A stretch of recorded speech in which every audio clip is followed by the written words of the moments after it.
on with the provision of funds to the less privileged ones of society to ensure a good lease of life. We also have health security, which is being taken on by the National Health Insurance Scheme. We have environmental security, we have political security, and more importantly, food security, which is the foundation of all security schemes. And I said earlier, without food security, we have not yet done anything to ensure security of lives and properties. So very distinguished guests of honor, today we shall be listening to our invited guest speaker, who is no less a personage than the Vice Chancellor of the Federal University of Agriculture, Abeokuta, Professor Olusola Babatunde Kehinde, who shall be speaking to us on the practical steps to ensuring food security. In his address at the last convocation ceremony, the Vice President of this country actually alluded to three things which he said are the core powers of our nation, Nigeria. And he wonders how, despite the avalanche of these three things, our country, Nigeria, still wallows in abject poverty and, of course, food insecurity. According to a recent statistics by the World Bank, close to 15% of the population of this country is food insecure. And what we mean by food insecurity is the lack of provision of food to this population of people, which is about more than 26.5 million of Nigeria, who will wake up in the morning and will have no idea where their food will come from and when or if it will ever come at all. So we're talking about a large population of Nigeria living below poverty level. Very recently, in one of the programs of Kokoro Alate, a station in Ibadan, headed by Oriyomi Amzat, a woman was presented on that station who says that every day she is entitled to just 250 naira because she peels 5 baskets of cassava, and for each basket she earns better life, which is 50 naira. So you can imagine someone peeling 5 baskets full of cassava to earn just 250 naira.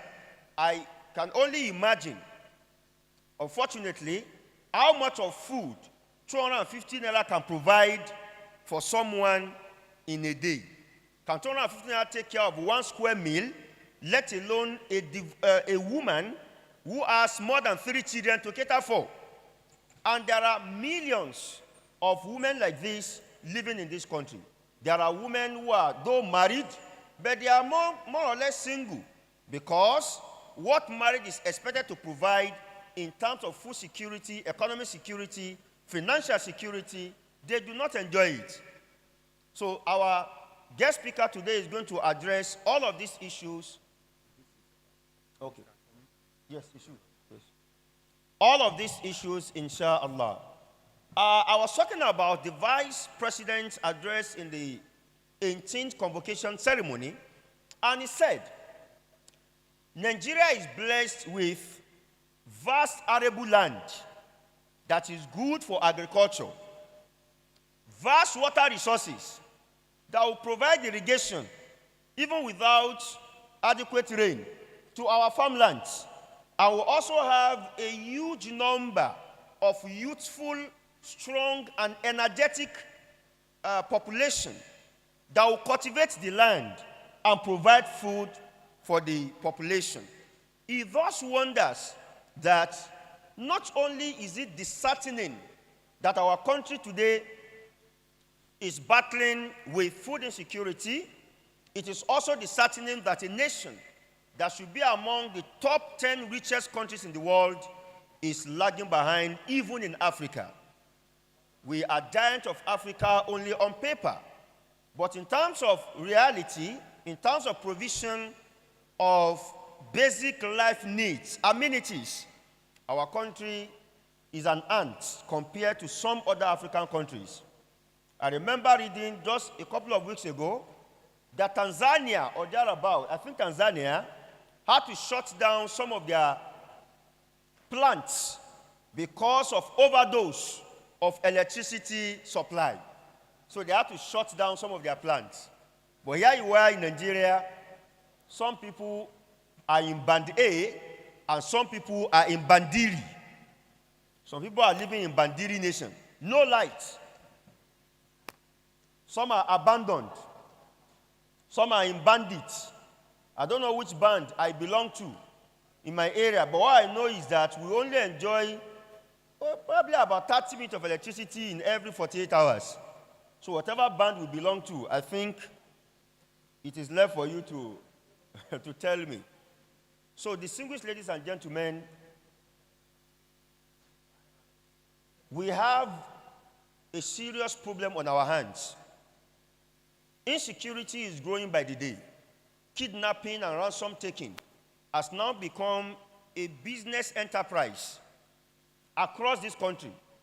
People are being kidnapped every day, and millions of naira are being spent as ransom, both by government and private individuals, to secure the release of the citizens and their loved ones respectively. Farmers in many villages can no longer access their farms, their farmlands, for fear of being killed or kidnapped. So it is a collective duty that as a community of people, we work hand in hand with the security operatives to fish out the criminal elements that are disturbing our peace.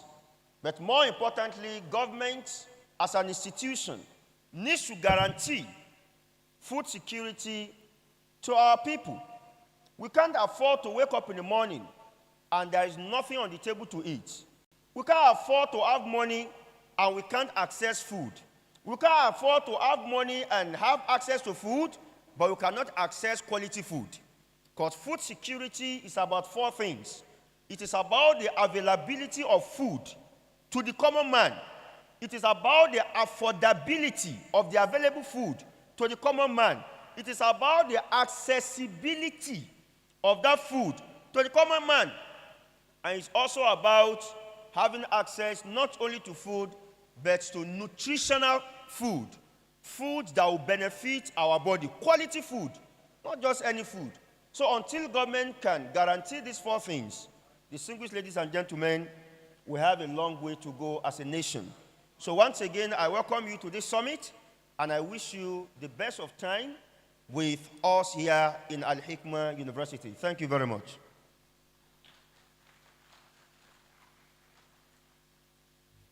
Simply choose Al-Hikmah University, Ilori, Nigeria. Our programs cut across undergraduate programs, postgraduate programs, professional programs, JUPET programs, and many more. We are 100% practical oriented. Join our uninterrupted academic activities. Enroll now. www.alhikmauniversity.edu.ng. Shin, kuna muradin samun ilimi mai inganci da cikakkiyar tarbiyya? To ga Jami'ar Al-Hikmah a sauƙaƙe. Jami'ar Al-Hikmah tana da kwasa-kwasai wayanda hukumar da ke kula da jami'o'i wato NUC ta tantance a mataki na digiri na farko, matakin digiri na biyu da na uku. Sannan da kwasa-kwasai na ƙwarewa a fannoni daban-daban, har ma da kwasa-kwasai na share fage da sauransu. Muna koyarwa da gwaji 100%. Shiga tsarinmu na ilimi mara cikas. Shiga ba ɓata lokaci. Ta hanyar adireshinmu na yanar gizo wato www.alhikmauniversity.edu.ng. Ǹjẹ́ ìwọ ń pòǹgbẹ ètò ẹ̀kọ́ tó múnádóko tó ń tìjọ́mọlúàbí? Ilé ẹ̀kọ́ gíga Al-Hikmah University gan-an nìdáhùn rẹ̀. Ìlànà ètò ẹ̀kọ́ undergraduate, ìlànà ètò ẹ̀kọ́ postgraduate, ìlànà ètò ẹ̀kọ́ professional studies, ìlànà ètò ẹ̀kọ́ JOPEB àti bẹ́ẹ̀ bẹ́ẹ̀ lọ láti ṣàdáyanrí pèrègede gbòǹtẹ̀ ìjọba NUC lé lórí. Jàǹfààní ètò ẹ̀kọ́ aláìnídánilọ́wọ́kò lónìí.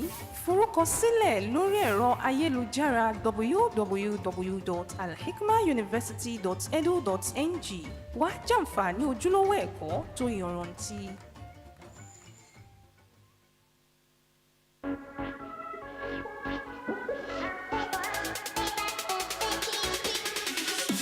Agricultural science is a broad multidisciplinary field of biology which encompasses both the natural, the economics, and the social sciences, which have to be put into practice. Agriculture is also a course that provides all raw material for the respective industries. Here in Al-Hikmah University, Ilorin, we do more of practical.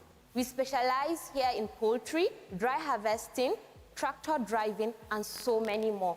I'm being taught how to be more self-reliant, how to have an entrepreneurial mind. Agriculture is the future. I urge all prospective candidates to enroll to Al-Hikmah University to study agriculture. Because right here, we'll give you more than what you expect.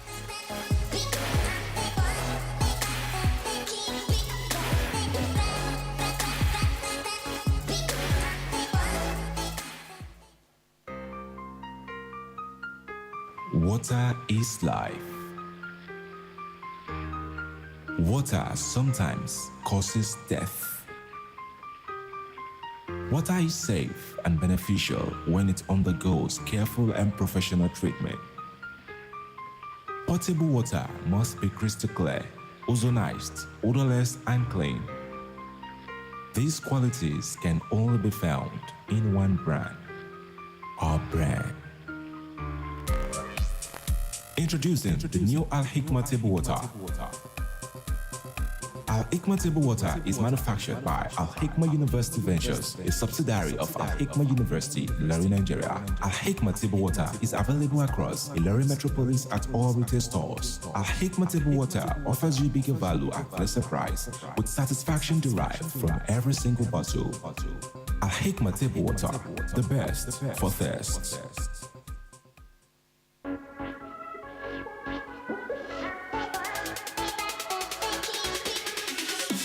Do you know law is one of the most respected professions in the world, and it offers great opportunities for its graduates? Coming into this great university, I never really knew what to expect. But my experience here has been a pretty great one. Al-Hikmah University Law Faculty, working together with the Law Students Society, also organize more than academic assessment. There are also social events. Al-Hikmah University is not only an institution where you learn for wisdom in your chosen career path, but also an institution where you learn for morality. So to speak, we're the full package. So why miss out on us? I urge you to apply into Al-Hikmah University for any course whatsoever you would like to study. A promising new future awaits you here.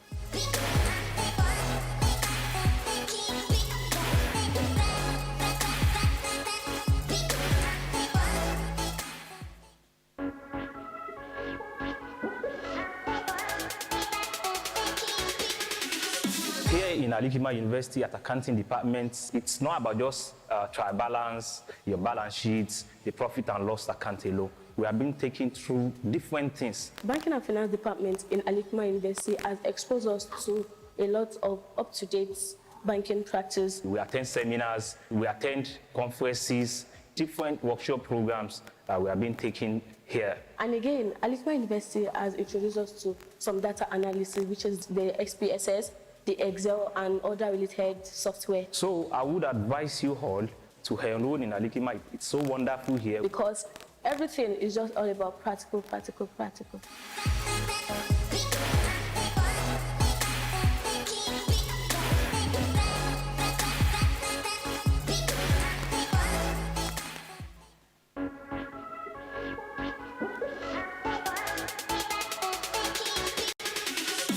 My tutelage at Al-Hikmah University is a worthwhile experience. Because of the practical aspects they made us, the students, go through. I was exposed to up-to-date industry standards. Talking about the advertising, the newspaper production, the public relation practicing, and even the radio production itself. I was exposed to handling gadgets in video and radio production, and the experience is indeed worthwhile. If you desire to study mass communication, I urge you to choose Al-Hikmah University as your first choice. If you are desirous of acquiring knowledge with skills, then I will urge you to make your way to Al-Hikmah University.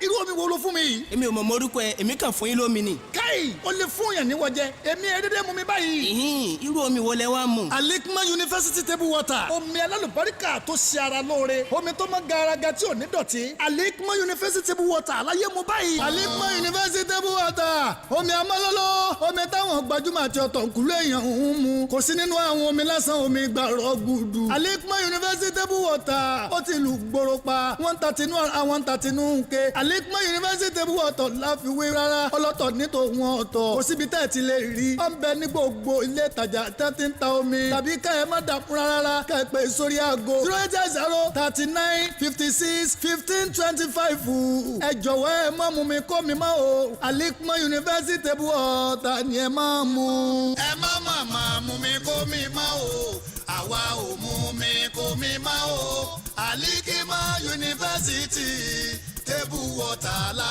ó máa mú.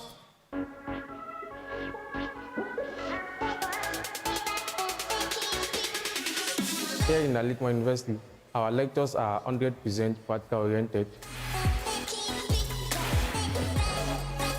Also in Al-Hikmah University, we have equipment that are necessary for us to have quality and standard training,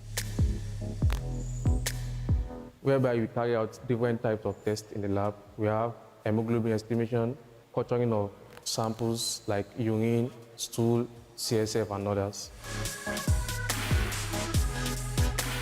I will advise you to enroll today in Al-Hikmah University for any course of your choice, and you can also come to study medical laboratory science in Al-Hikmah University too.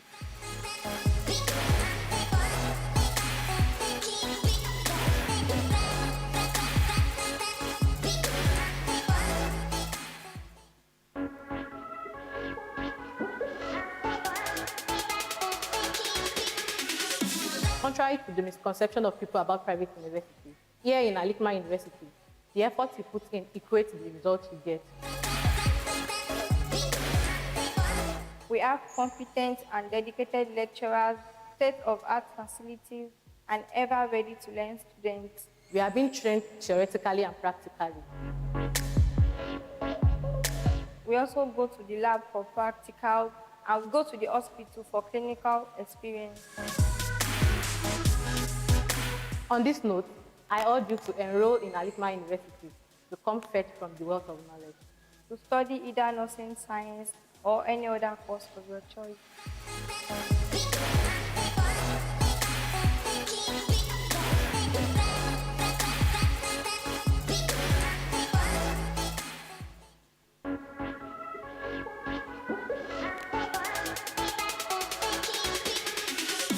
Over the years as a student of software engineering, I've been tutored by great lecturers on understanding and solving complex problems, various programming paradigms, and also collaborating with other software engineers all over the world.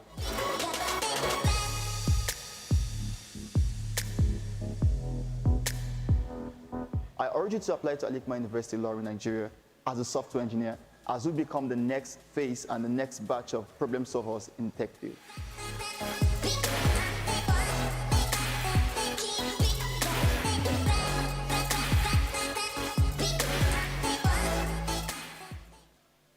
Introducing Al-Hikmah table water.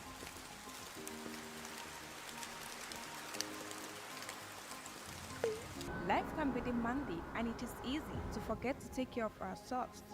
But with Al-Hikmah table water, you can stay refreshed no matter the challenges.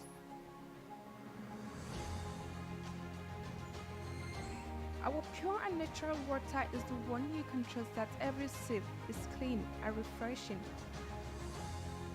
Whether you are having family time together or going on an adventure, Al-Hikmah table water is the perfect companion. Stay hydrated, stay healthy, and seize the day with Al-Hikmah table water. What are you waiting for? Choose Al-Hikmah table water today. Al-Hikmah table water, no water is better. What a better way of keeping your body healthy than being in the gym? Let's go!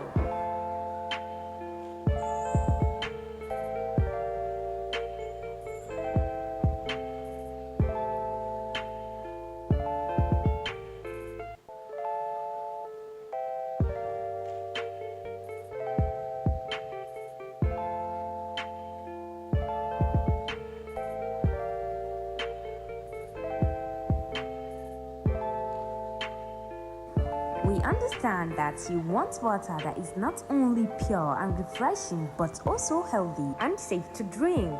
At Al-Hikmah Water, we provide you with all. For more information, you can contact us on our number or website. Drink healthy, Al-Hikmah.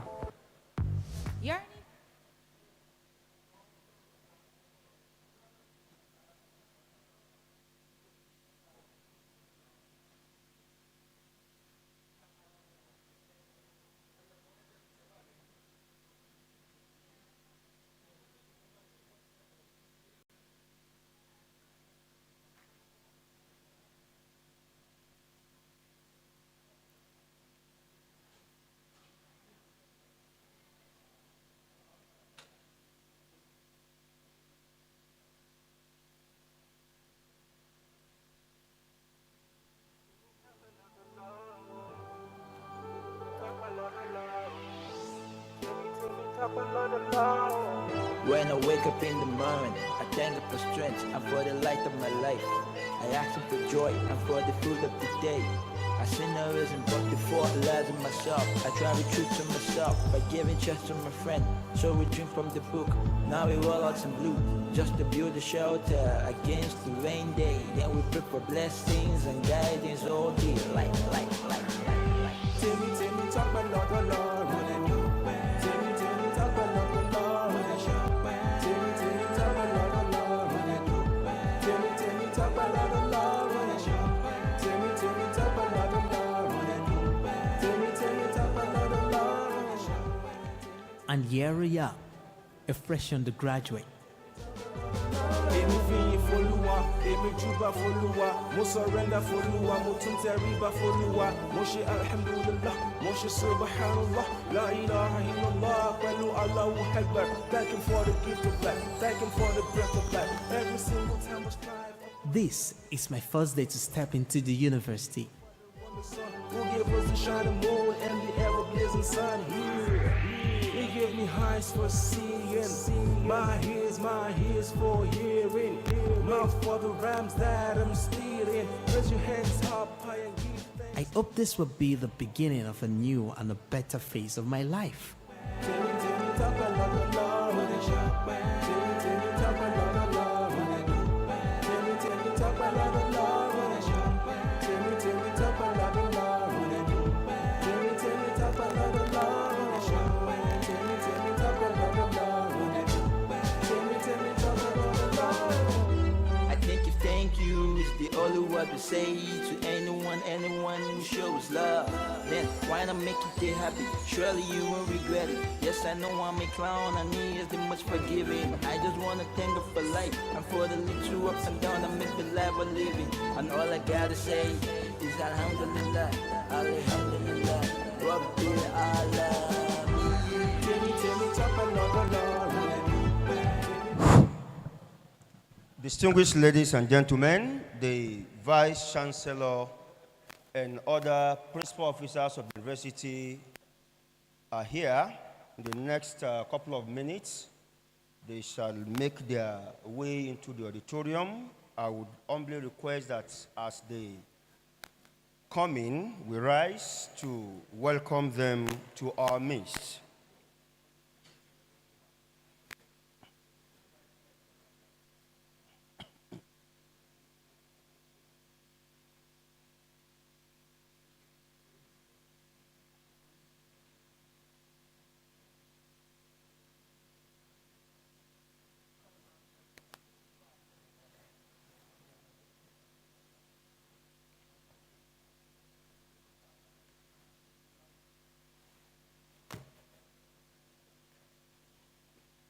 Our students are advised to please make it snappy with their registration and take their seats appropriately at the designated areas. We will not tolerate unnecessary movements within the hall once the program commences officially.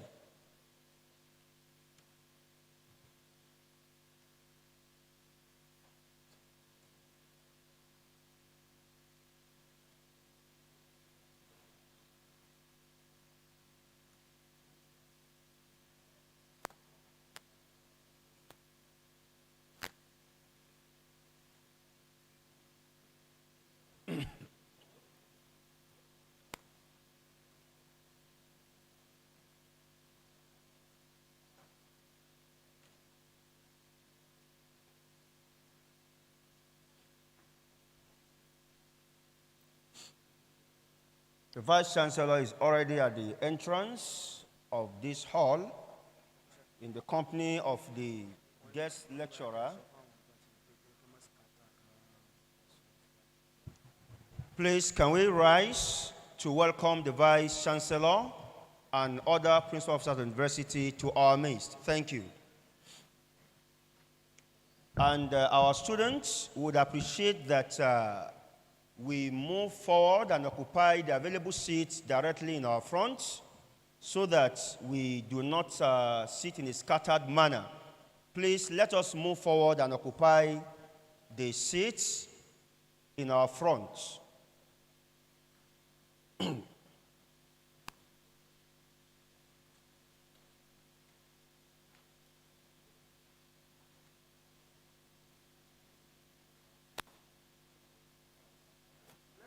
No, sir, we're taking the national anthem now. Sorry, let's remain on our feet while the studio gives us the rendition of the national and Al-Hikmah anthems.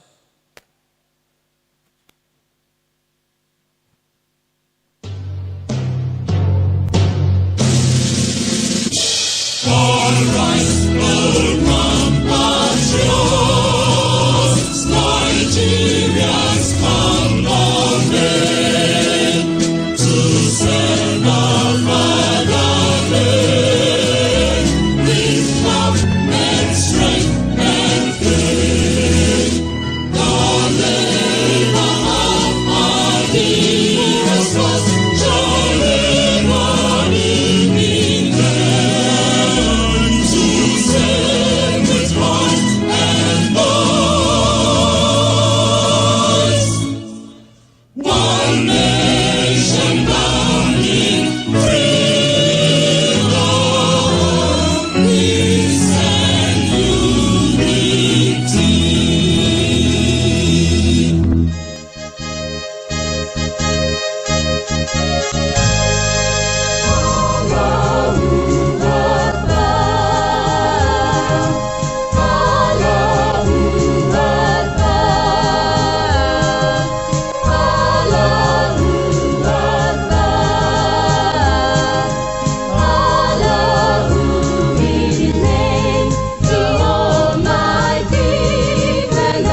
Akbar. Thank you very much. You all can have your seats. The Vice Chancellor and other principal officers of the university, our distinguished partners from the Forestry Research Institute of Nigeria, our invited guests, gentlemen and women of the press, our very distinguished and adorable students, all other persons present, ladies and gentlemen. Once again, permit me to welcome you to the Maiden Food Security Summit, organized by the Faculty of Agriculture of Al-Hikmah University, Ilorin. This summit is a follow-up on the 13th convocation lecture of this great university delivered by the Vice President of the Federal Republic of Nigeria. And it is one that is coming at the most appropriate time in the history of our nation, when food security seems to be the foundation of all other insecurities. And it is on this note that I want to welcome you once again to this program. And as we progress in the program, I will continue to intimate you on the significance of this event, not only to Kwara State, but also to Nigeria as a whole. And now, without further ado, may I invite the Dean, Faculty of Humanities and Social Sciences, Professor Lateef Folorunsho Oladimeji, to lead us in the opening prayer.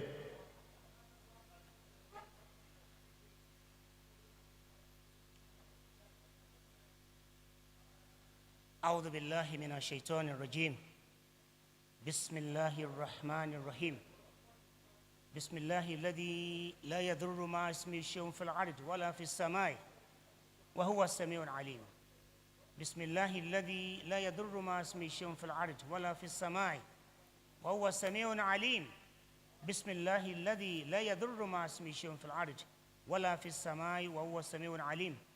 O Allah, we seek your permission and your blessings to commence this first summit of our Faculty of Agriculture. We pray that you come and be with us, come and cheer this occasion, so that the beginning, the program itself, and the aftermath of this program will be a further blessings to not only the Faculty of Agriculture, but the entire Al-Hikmah University.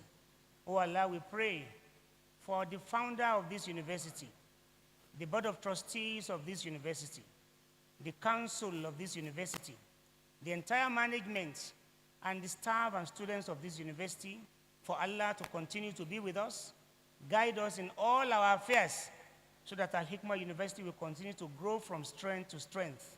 Oh Allah, we pray that today's event will be the one that will add more value to the issue of agriculture in Nigeria, so that we shall be counted among those who have had a voice when there is the need for that voice to be heard on the issue of agriculture in Nigeria. Rabbana, atina min ladunka rahmatan, wa hayyi lana min amrina rashada. Subhana rabbika, rabbil izzati amma yasifun. Wa salamun ala al-mursaleen. Walhamdulillahi rabbil alameen. Sallu ala nabiyyil kareem.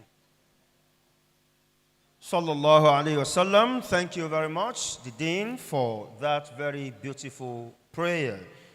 Now, the next item on the agenda, distinguished ladies and gentlemen, is a short recitation from the glorious Quran.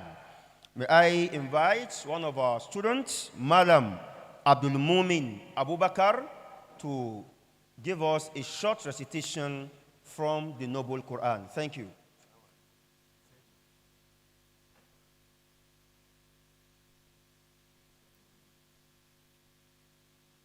السلام عليكم ورحمة الله وبركاته.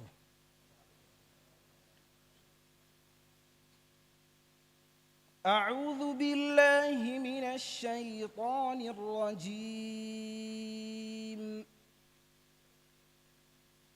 بسم الله الرحمن الرحيم.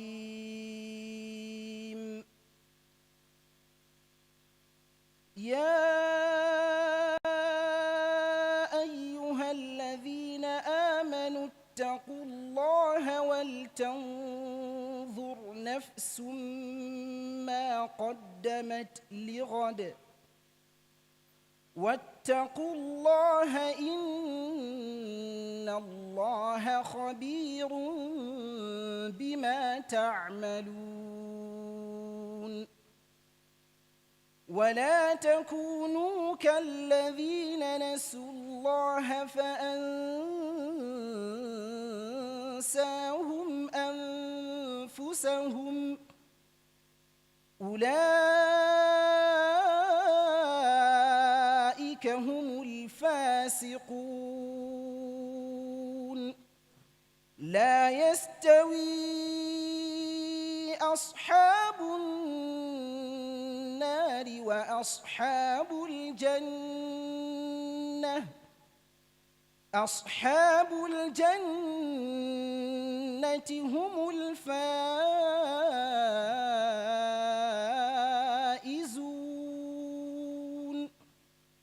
لو أنزلنا هذا القرآن على جبل لرأيته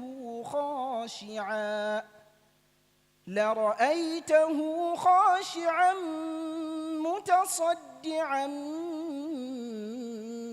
من خشية الله. وتلك الأمثال نضربها للناس لعلهم يتفكرون. هو الله الذي لا إله إلا هو الملك القدوس السلام المؤمن المهيمن العزيز الجبار المتكبر سبحان الله عما يشركون. هو الله الخالق البارئ المصور له الأسماء الحسنى يسبح له ما في السماوات والأرض وهو العزيز الحكيم. صدق الله العظيم. Can we say louder takbir? Allahu Akbar. Jazallahu al-qari'a wa jami'a al-mustami'ina khair al-jaza.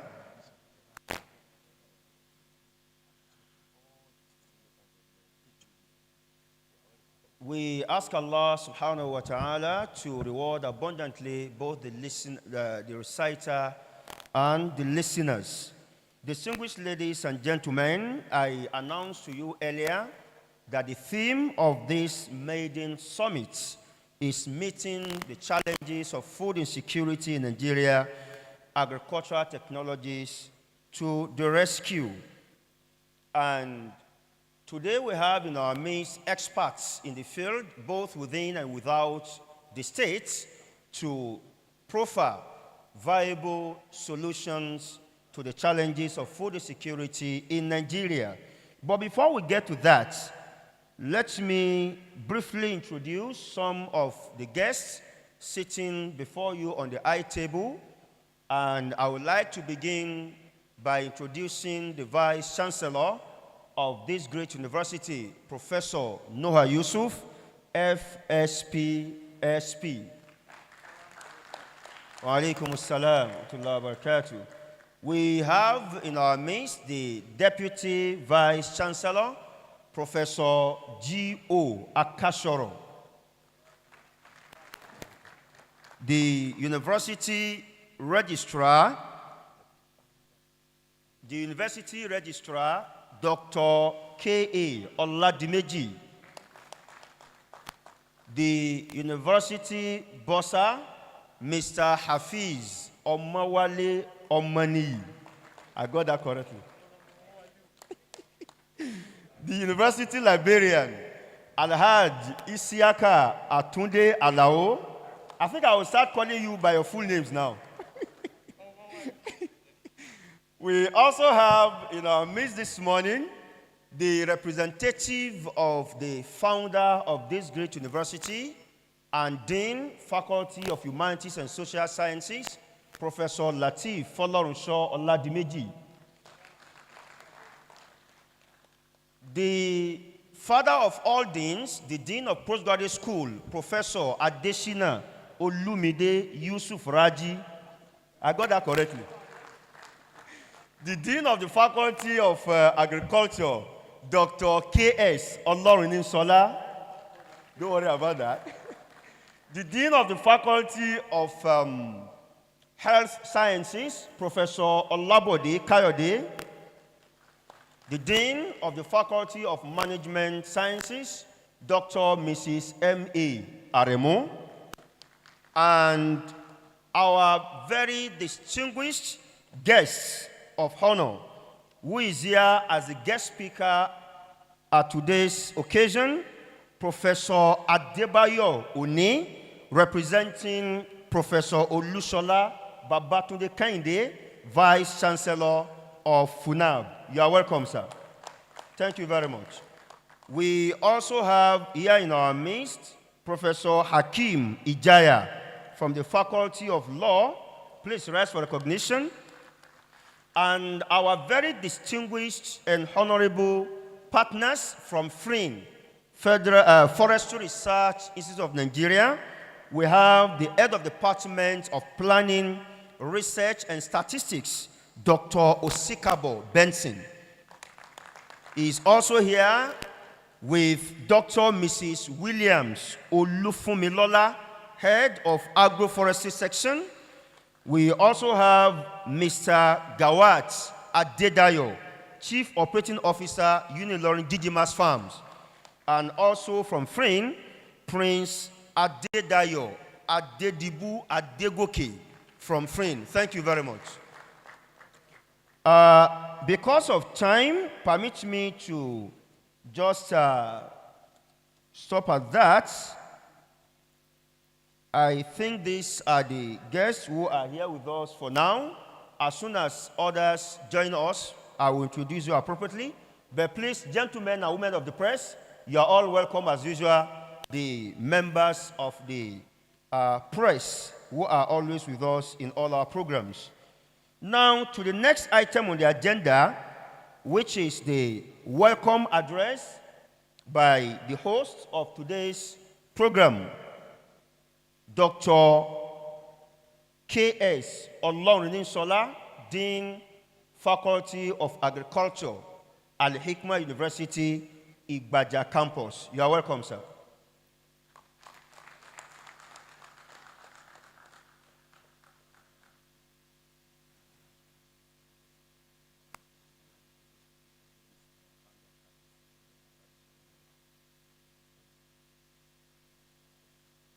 أعوذ بالله من الشيطان الرجيم بسم الله الرحمن الرحيم.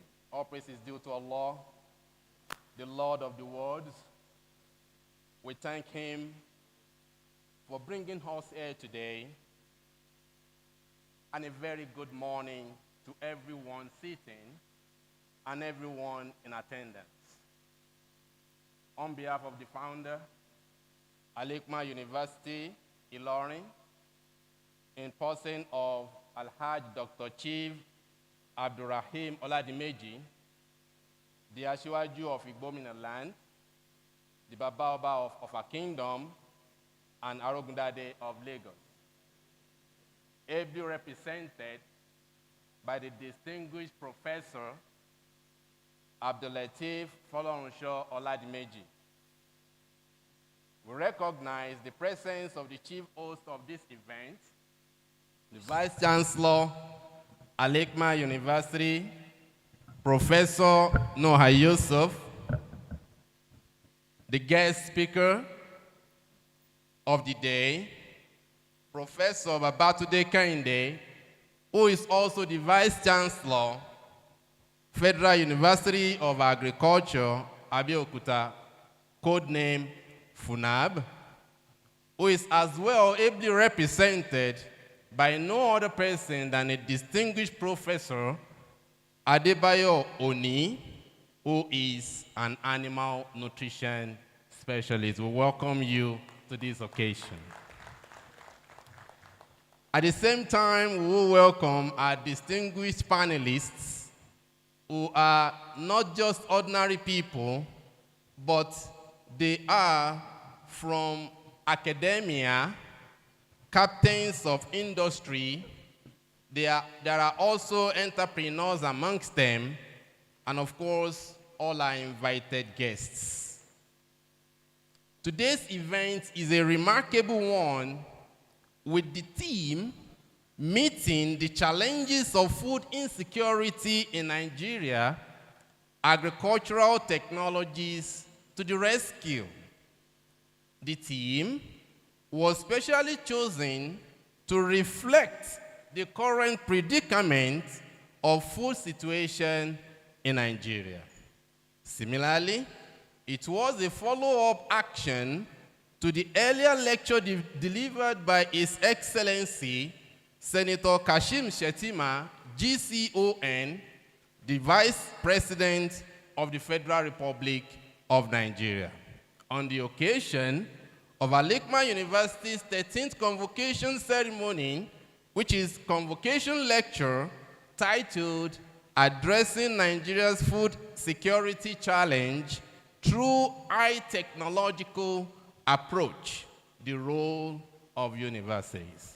And you can see we are a university and we are today playing one of our roles in line with what the government has to do. Distinguished ladies and gentlemen, brothers and sisters, this occasion is the brainchild of the Vice Chancellor, Al-Hikmah University. This occasion is the brainchild of the Vice Chancellor, Al-Hikmah University, but championed and organized in due course by the Faculty of Agriculture of the same university. A round of applause for our Vice Chancellor, please. Therefore, the summit will discuss how technology could drive expected increase in food production, preservation, marketing, and other related areas that are positioned to catalyze sustainable food production using several climate-resilient methodologies. It is no more news that modern agricultural production is driven by powerful technologies in all stages of agricultural value chain. Today, there are specialized seed production technologies, cutting-edge storage and processing lines, and other high-throughput technologies that make food production happen on a large scale.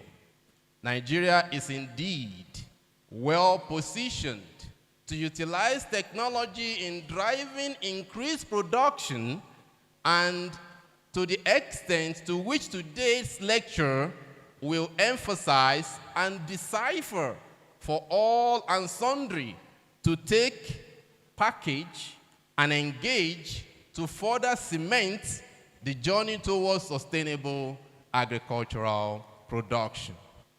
At this juncture, we want to thank you so much for coming. Our friends and partners from the Forestry Research Institute of Nigeria, we thank you so much for coming. Our friends and partners from AMTI, we thank you so much for coming.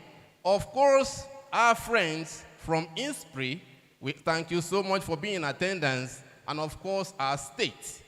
This is the state, Kwara State, the Agricultural Development Project. We thank you so much for being in attendance. And of course, farmers, cooperatives from all the 16 local governments of the state in attendance, we thank you so much for being here. And On the final note, the European Union and of course development partners, we thank you so much. At this juncture, I want to thank everybody for being part of this summit, and I wish you a very good deliberation. Thank you. Thank you very much, Dean of Agric, for officially welcoming us to the first summit in your faculty. We pray that this will not be the last and that it will open doors for many of such important programs in this university. Now, I have been asked to, before inviting the Vice Chancellor to give his address, recognize and appreciate the efforts of all the 16 local governments HOD of Agric, all the farmers in the 16 local government areas of Kwara State, all the ADP anchor farmers, and most importantly, the Director of Cooperative in the Ministry of Business, Innovation and Technology of Kwara State, Mr. Bukoye. You are all recognized and appreciated for your efforts in this program. And now to the next item on the agenda, the Vice Chancellor's address. I have the honor to invite to address this distinguished congregation the Vice Chancellor, Professor Noha Yusuf, FSP, SP.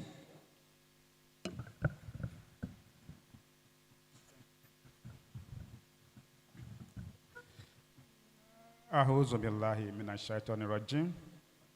Bismillahir rahmanir rahim.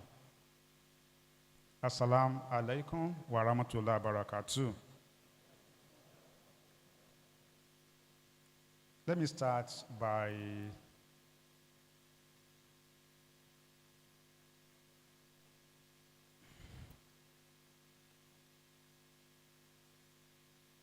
appreciating Almighty Allah, the first, the last, the Almighty, the Creator, the Sustainer, and the one who made today's event possible. I need to acknowledge some stakeholders of the university, invited guests, and faculty members, as well as our diligent students. I will start by appreciating, acknowledging our founder, our father, our mentor, the founder of this great university, who also doubles as the chairman, board of trustees of this university, Al-Haji Chief Dr. Ibrahim Oladimeji, OFR, FNEAP, FSPSP, the Jagumolu and Ashiwaju of Ibomina land, Arugundadi of Lagos, and Baba Oba of Ofufa, and the president of Ibrahim Oladimeji Islamic Foundation, Aroif. I say Jazakallah Khairan. Let's all say that to our Baba. Jazakallah Khairan. Jazakallah Khairan. Jazakallah Khairan. Meaning that may Almighty Allah continue to bless our father. Let's say Amen. Amen. The Pro-Chancellor of our great university, our mother, Al-Haja Sekinat Yusuf. We appreciate her. We also say Jazakallah Khairan. Let's also say that. Let's say Amen. The management staff of this university, the Deputy Vice Chancellor, Professor Abdulgani Akashoro, the Registrar, Dr. Kazim Oladimeji, the Bossa, Al-Haji Hafiz Omaneye, the Librarian, Al-Haji Saka Lao, Deans of faculties who are here, and I could recollect the Dean of Human Sciences faculty, who also is representing our founder here today. So when you see the Dean here, Professor Oladimeji, we are seeing our founder. I will say, Jazakallah Khairan. The Dean of Earth Sciences, Professor Bode Kaode. The Dean of Management Sciences, Dr. M.A. Aremu. I appreciate you. Eminent professors who are here, and I could see Professor Akim Ijaya, my Dean, University of Ilorin, Dean of Law, and who is now our able mentor of sabbatical in the Faculty of Law. We appreciate you, sir. Eminent staff of Al-Hikmah University, HODs, and particularly staff and students of our Faculty of Agriculture, Al-Hikmah University. Let's all stand up, agriculture students and staff. Let's stand up at once. Let's stand up. We deserve an applause. Let's applaud them. Great, great, great. You are welcome. Please sit down, please sit down. Great. You are our hosts of today. You are collective hosts. I should mention some important dignitaries here. Foremost, our mentor, the Vice Chancellor of Federal Ministry of Agriculture, Abeokuta, Professor Olushola Babatunde Kehinde, who is ably represented by my brother, Professor Oni. You are welcome, sir. I appreciate you. The Director General and Chief Executive of Federal Forestry Research Institute of Nigeria, FRIN, who is also our partner, our able partner in agriculture, Professor, did I put his name? Okay. Yaduma, yeah, who is ably represented. I know he's not here. We have discussed, we have talked, by the HOD of Planning and Research and Statistics, Dr. Sikabo Benson. We appreciate you, sir. You are welcome. As well as Dr. Mrs. Olufumilola Williams. Welcome, ma. Let me also appreciate other distinguished guests who are here. And I want to say that we expect that we'll have the Commissioner of Agriculture, other HODs in the Ministry of Agriculture in Kwara State. I'm still expecting them because they are our hosts, because this summit is for them. We are partnering with them. We are doing their job to ensure sustainable production in Kwara State and in Nigeria. So we expect them. So Baba Jala, you have to call them, that we are still expecting them. The Commissioner of Agriculture and other eminent HODs in the Ministry of Agriculture, Kwara State. Let me also appreciate distinguished farmers who are invited here, the cooperatives, and other stakeholders. And I say, Assalamu alaikum wa rahmatullahi wa barakatuh. On behalf of the founder of this university and chairman board of trustees, Al-Haji Chief Dr. Ibrahim Aladimeji, WFR, FNA, PFS, PSP, the Governing Council, Senate, management, and the staff of our university, I welcome you all to this maiden edition of Al-Hikmah University Agricultural Summit, which was packaged and currently delivered by the Faculty of Agriculture of our great university. Alhamdulillah Rabbil Alameen. As we are about to commence these activities of this summit, I need to state that the main impetus to this summit is the 13th convocation lecture of our university, which was delivered by His Excellency Senator Cassius Shettima, GCON, Vice President of the Federal Republic of Nigeria, who was here, physically here, this same hall, and he sat there, Alhamdulillah Rabbil Alameen, on Saturday, 9th of December, 2023, and he delivered a lecture titled Addressing Nigeria's Food Security Challenge Through High-Tech Approach, the Role of Nigerian Universities. His Excellency enumerated the numerous agricultural potentials of our dear state of Kwara, and he then challenged us, all of us, the university as well as other stakeholders, on the need for us to tap these potentials here in Kwara State and elsewhere in other states of Nigeria for the benefit of respective states and our country and the world at large. that the Faculty of Agriculture took this challenge by embarking on aggressive agricultural initiatives at our Igbaja campus, as well as packaged today's summit, is a cause for joy. By bringing together experts and practitioners from agricultural research and allied institutes, agricultural ministries, and farmers at this summit, the organizers have demonstrated their desire to tap from the rich resources of these relevant stakeholders. I need to mention some interventions by the university stakeholders towards supporting our Faculty of Agriculture in the recent time. One, tuition free for students of agriculture, which commenced at the time of establishment of the faculty, I want to believe in 2018 to date. But we must state that in the past 2 years, some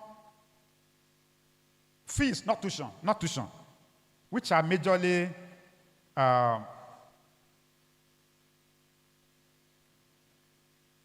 services fees were paid by students, are not being paid. But tuition is still free.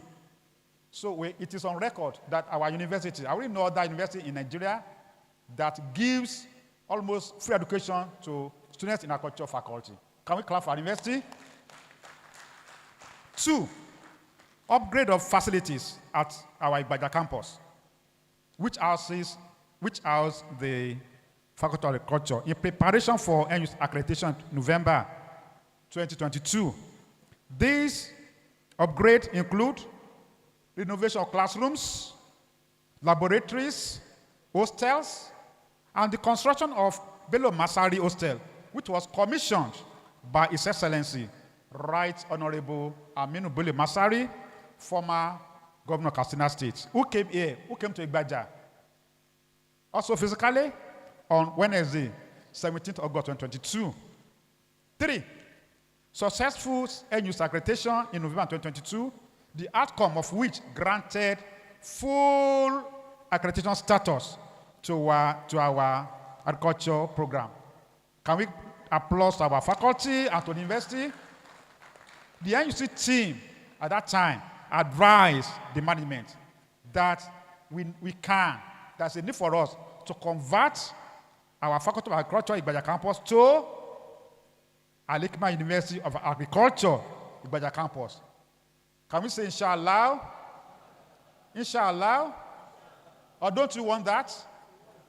That in the near future, our Faculty of Agriculture will be Al-Hikmah University of Agriculture, Al-Hikmah University Igbaja campus, inshallah. 4, collaboration with agricultural institutes. The recent one is the Forestry Research Institute of Nigeria, FRIN. We supported the university with the tree planting initiatives. You have the trees here at Atere, here, this campus, and Igbaja campus. And establishment of an outpost, which is named Abdurrahim Oladimeji Outpost, FRIN Outpost, Igbaja campus. 5, fencing of the university campus, which was executed with the support of the founder and the governing council. Hopefully, before the end of this year, inshallah, let's say inshallah, the remaining portion, very, very little portion along Kadiko area, yet to be fenced, shall be completed. Let's say inshallah, we have discussed with the founder, and he's very passionate about that. Inshallah, between now and December, we shall fence our Igbaja campus, inshallah. 6, European Commission aid project for a 3-year project on promoting digital financial solutions for farmers in remote communities to adapt to climate change. This grant was won by 3 universities, namely University of Agriculture and Environment Sciences, UAES, Umuago Ohaji in Omo State, 2, Federal University of Agriculture, Funab, Abeokuta, and 3, at the Al-Hikmah University in Ilorin. Let's say Al-Hikmah. I would like to seize this opportunity to appreciate the collaborative efforts of the vice chancellors of these universities, namely Professor Christopher Sieze of UAES, as well as my mentor, my senior colleague, Professor Babatunde Olusola Kehinde of FUNAB.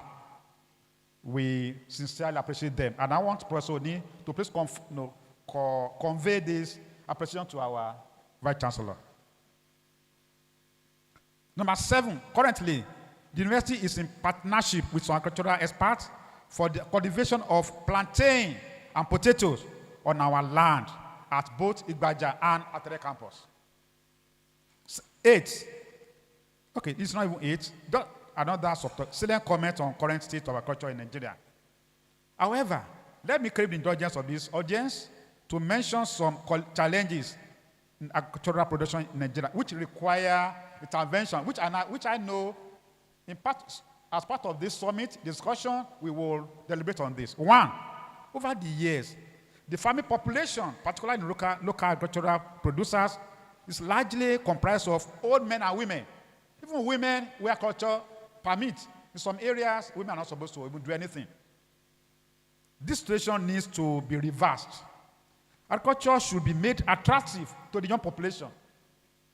And in particular, as courses of choice in the universities and polytechnics. And we have to congratulate our students of agriculture who are taking this challenge and agriculture. But we want to tell them here that your being in agriculture faculty is not for you to just have BSc Agric or B Agric. Rather, we want you to be farmers. Inshallah, our future big farmers, each one of you, I will say that Almighty Allah will do for you. Let's say, Amen.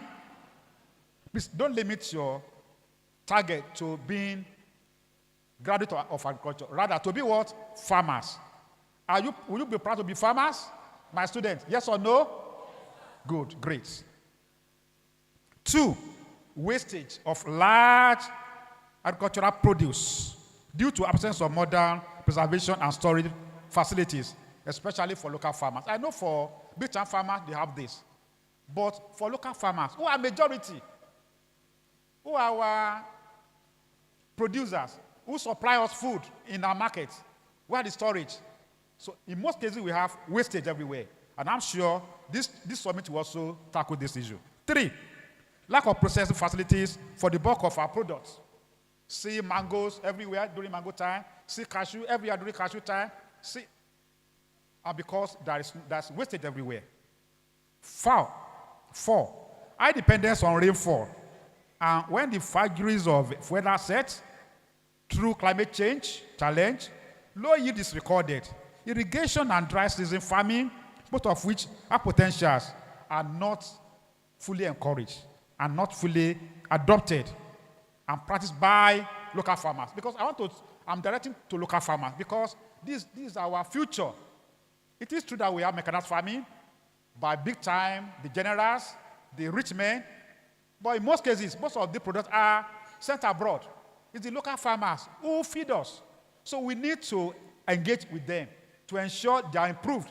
And that's why we have them here. And at this summit, we also ensure that from today, their activities are improved through the summit.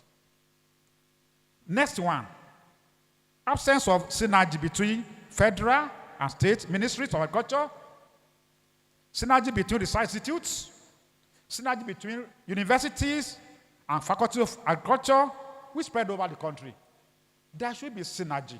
When we have researches in institutes, we must be able to replicate, we must be able to engage, collaborate with other institutes.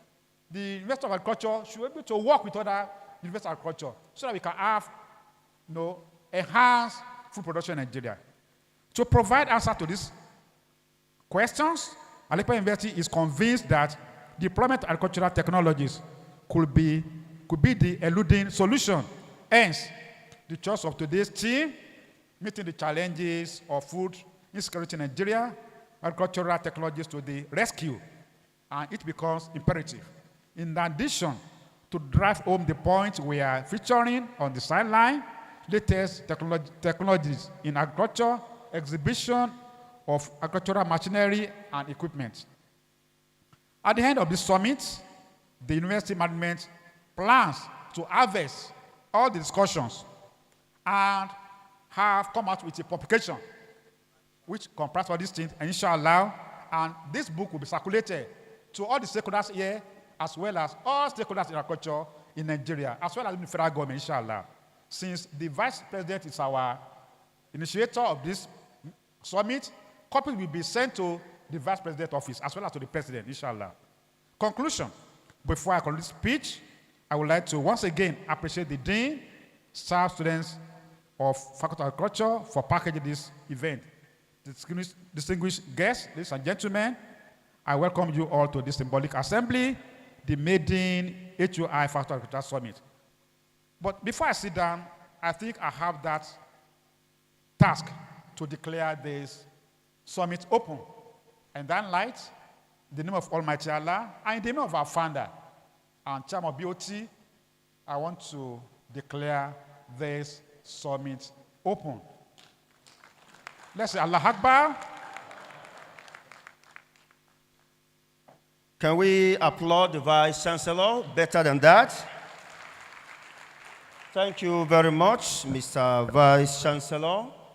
The success of today's program, no doubt, is one of the child brains of the Vice Chancellor, who initiated the invitation of the Vice President to the 13th convocation ceremony of this university.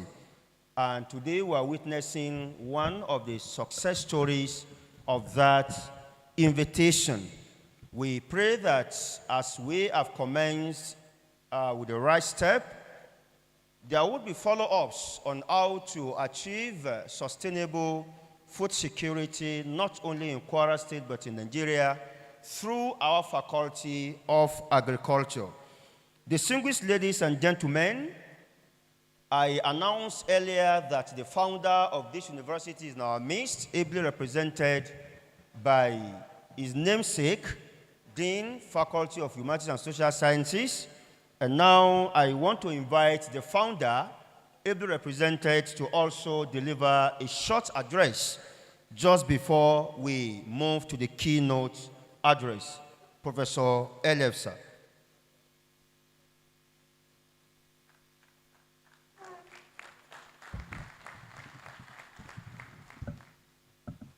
أعوذ بالله من الشيطان الرجيم بسم الله الرحمن الرحيم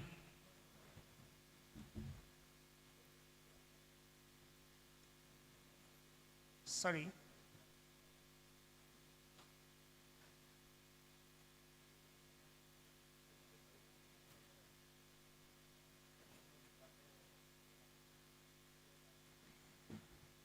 I'm presenting this speech on behalf of the founder of Al-Hikmah University, the chairman board of trustees, who is also the Ashiwaju and Jagmolu of Women on Land, the Arogundadi of Lagos, the Baba Oba of Ofa Kingdom, and the President General, Aroif Abdul Rahim Oladimiji Islamic Foundation.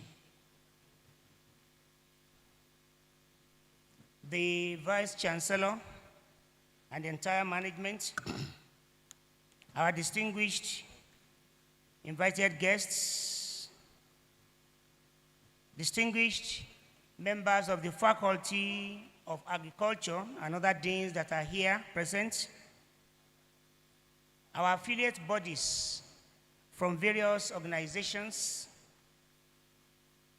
the local government representatives here, as well as the Kwara State government, distinguished ladies and gentlemen, all praises belongs to Allah, the Lord of the worlds.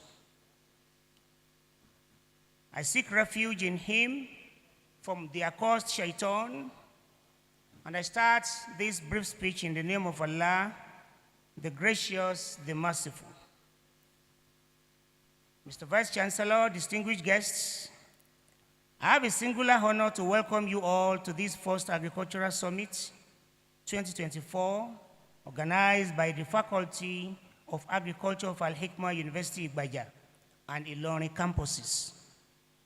The timing of this summit cannot be better than now, when there is food crisis, not only in Nigeria, but indeed the entire world. Today, people are, especially average Nigerians, cannot boast of 3 square meals. The high cost of food is also a great challenge for the survival of the majority of the masses. Similarly, the theme of this summit meeting the challenges of food insecurity in Nigeria is well thought out and most appropriate. Distinguished ladies and gentlemen, I'm sure you all remember that popular song among the Yorubas. And Baba has asked me that I should ask you all to sing along with me. And that song, I will remind you and we will sing it now. Iṣẹ́ àgbẹ̀ níṣẹ́ ilé wa. Shall we sing that song now? Iṣẹ́ àgbẹ̀ níṣẹ́ ilé wa. Ẹni kò ṣiṣẹ́ a máa jalè. Ìwé kíkọ láìsí ọkọ́ àti àdá kò ì pé o. Thank you very much. This song reminds us of our expected roles in the provision of food through sustainable farming. Several governments in the past have developed agricultural programs such as Operation Feed the Nation and many, many others. Unfortunately, such programs have never yielded the much benefit in terms of food production. This seminar, which is a fallout of the 13th convocation lecture on Friday, 9th December 2023, delivered by no less a distinguished personality than our Vice President, Federal Republic of Nigeria, His Excellency, Senator Kashim Shettima, GCON. At that convocation lecture, the Vice President spoke on the topic, addressing Nigeria's food security challenges through high-tech approach, the role of Nigerian universities. Mr. Vice President, at the lecture, charged all universities to embrace the high-tech approach as a paradigm shift from the old crude method of farming. I'm happy that our Faculty of Agriculture, Igbaja and Ilorin, is very much alive and proactive in bringing stakeholders together at this summit on the way forward. The agricultural revolution is a major concern to government and policymakers, and summits such as this, with great effort, since we shall be clocking our 20th year of existence as the first Islamic faith-based university in Nigeria, come January 7th, 2025. Distinguished ladies and gentlemen, I'm happy to tell this gathering that I'm talking of Baba now, I'm a lover of agriculture. My late father, Malam Yusuf, apart from being a hunter, was a farmer during his days. No wonder, therefore, that we dedicated the Igbaja campus with a large arable portion and space for our Faculty of Agriculture. I pray Allah to continue to bless the university management, the Faculty of Agriculture, and indeed the entire university for more outstanding achievements, inshallah. Distinguished ladies and gentlemen, while thanking Allah, we should thank our executive and dynamic governor, Malam Abdurrahman Abdurrazak, Chairman Governors Forum in Nigeria, and other former governors for various agricultural programs. I must say here that God has blessed Nigeria such that without fertilizer, we can plant crops and it will grow. In our days in 1950s, I'm talking of Baba now, not me. In our days in 1950s, there were no fertilizers and crops were still growing. Foods were in abundance. But today, even with the subsidized fertilizers and other farming implements, there is food scarcity in Nigeria. I call on all Nigerians of different callings to embark on agricultural activities. Government has tried and still trying, but the little efforts from each of us can augment food supply, which should support government at all levels in this regard. What is causing insecurity in Nigeria today is hunger in our society. I urge you all that are present here to embark on agricultural efforts in our homes and our communities.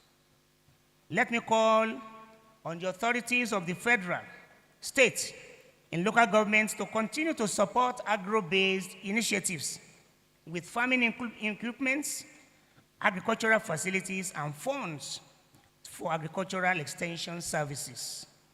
I'm happy that the Kwara State government has begun moves in this direction.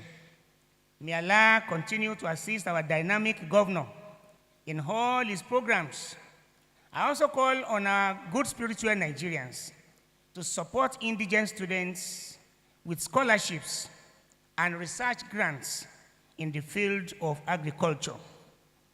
Finally, I welcome you all to Al-Hikmah University and pray that Allah subhanahu wa ta'ala should take you back to your destinations safely. And let me add here that our Baba, in his characteristics, way of appreciating a good program such as this, the founder has asked me to announce to the Faculty of Agriculture his own widow's mite to further appreciate and support the programs of the Faculty of Agriculture with a donation of 1 million naira. Rabbana atina min ladunka rahmatan wa hayyi lana min amrina rashada. Wassalamu alaikum wa rahmatullahi wa barakatuhu.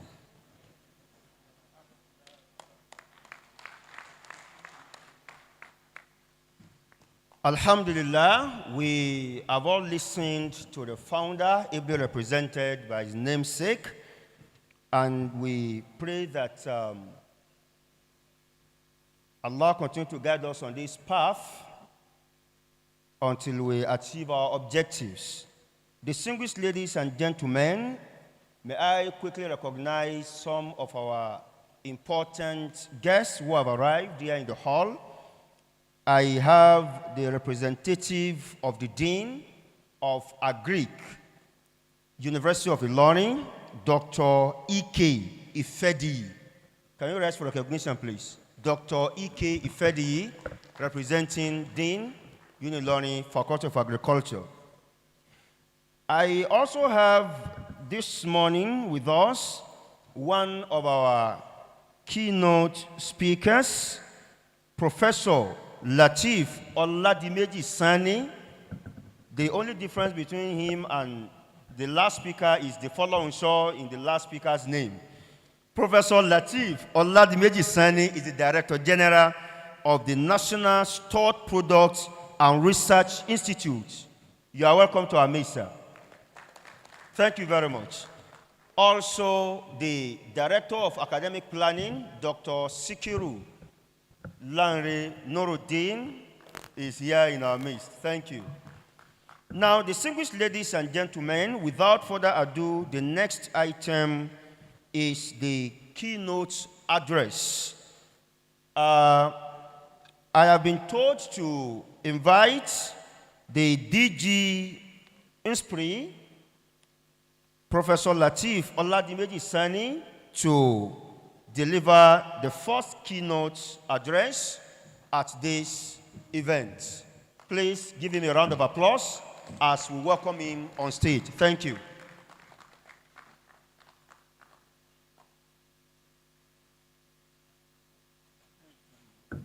Please, let's have a seat. I asked them to help me to present the presentation. I think, were you able to download? All right. So while you are doing that, let me just do a quick preliminary. A'udhu billahi minash shaitani rajim, bismillahir rahmanir rahim. Wassalatu wassalam ala rasulil karim. Allahumma salli ala Muhammad wa ala ali Muhammad wa sallim.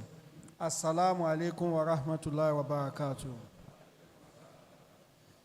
I hope we have some Muslims in the hall. Assalamu alaikum wa rahmatullahi wa barakatuh. The sisters, are you there? Assalamu alaikum wa rahmatullahi wa barakatuh. Alhamdulillah. I want to first and foremost congratulate the founder of Al-Hikmah University, the Vice Chancellor and the management, the students and the staff, and the whole community. Congratulating you not because you are a private university, but because you are well supported with land resources. Entering your campus, and they directed us and directed us and directed us. And I saw a large expanse of agricultural space that you could have actually make money in the future if you plan this university very well. That's why I'm congratulating you. Because the issue of food insecurity is not a theory. When you are talking of food security, we are talking of availability, affordability, and accessibility of food. Availability in the sense that we need to produce, and we have the land here. Cheap, free, even fenced by Al-Hikmah founder. To me, this is one of the best opportunities. The second point is that Nigerian population will continue to increase. We are 230 now, is projected that by 2050, we are going to double that number.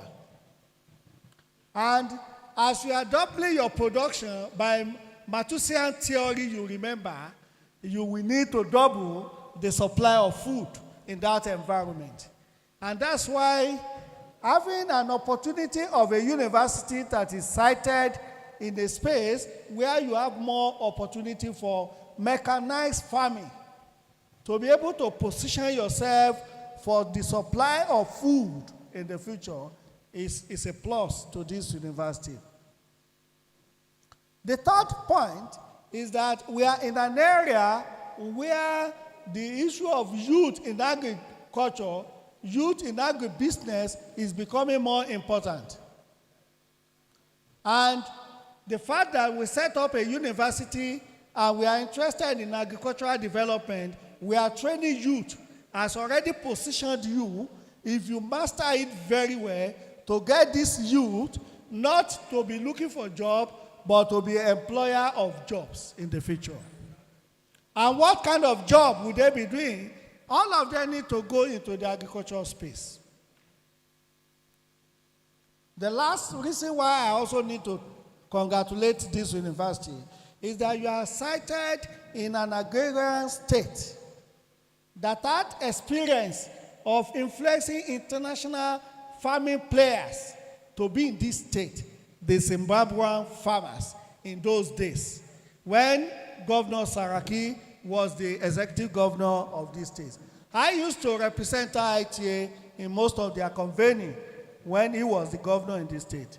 I look young, but I'm not too young. And I know the prowess, the power, the resources that we have in this state, which many people are not utilizing up to now. So ladies and gentlemen, what am I trying to say? The issue of food insecurity is serious. We are unable to make food to be available to every one of us. Even accessibility of the food itself is becoming difficult because of insecurity. Affordability. If I ask all of you now to go to Mommy Market there to go and eat, not every one of us will eat balanced, nutritious food. My senior colleagues seated, all students, we like to go for 3 wraps of fufu and no meat. Am I correct? I have passed through it before, so say it now. Don't feel shy. Okay? So the implication is that we are yet to allow food to be available to us to even get the energy or the nutrients that we need to develop. And that is a serious issue. Why interactions like this, meeting us like this, is very important. How are we now going to assure food security? Number one critical point is the increase in our productivity. As I'm talking to you, Nigeria is the highest producer of cassava in the whole world. We are producing 63 million metric tons by first half 2022. We are producing close to 23 to 35 million metric tons of yam. In fact, we are the highest producer of ginger in the whole world. Ginger in the whole world. Yet, we are not available at the international markets. So the implication is that we kept all our powers at the production level. Let's go to the production. As I'm talking to you, the yield from cassava revolve around 10 to 12 tons per hectare. Whereas Thailand, that is actually not one of the 15 best, highest producing cassava in the whole world, its yield is around 40 ton per hectare of cassava. And Thailand is the number one best international market for cassava product, cassava starch and dried cassava chips. Brazil is another second best. And Brazil, as I'm talking to you, can boast of yield of cassava between 40 to 60 tons per hectare. I've been there. I've been to their 6th agricultural district in 2005, either Panama, Bahia, anywhere in Brazil. I can tell you their cassava industry from the farm to the market. Vietnam, I've been to Vietnam, and I can tell you that Vietnam is not producing much to cassava to Nigeria, but Vietnam is delivering the best cassava product in the international market. Their market like Singapore, like US, and so many other places. So the implication is that we are highest producer, but we are not producing the quality of the seed that we need. The yield is very low. And why is our yield very low? Because we are still in our subsistence farming. I don't know how many tractors we have now in Al-Hikmah to teach the students. I am not sure whether you have up to 2. 1. And that is an area of investment that we need to talk about. So that's one. The second critical point, I'm not too close to my presentation, but okay. Okay, the second critical point that I have said in the presentation is too far. Let me go there. Don't worry, I'm a teacher, so let me come back to my classroom.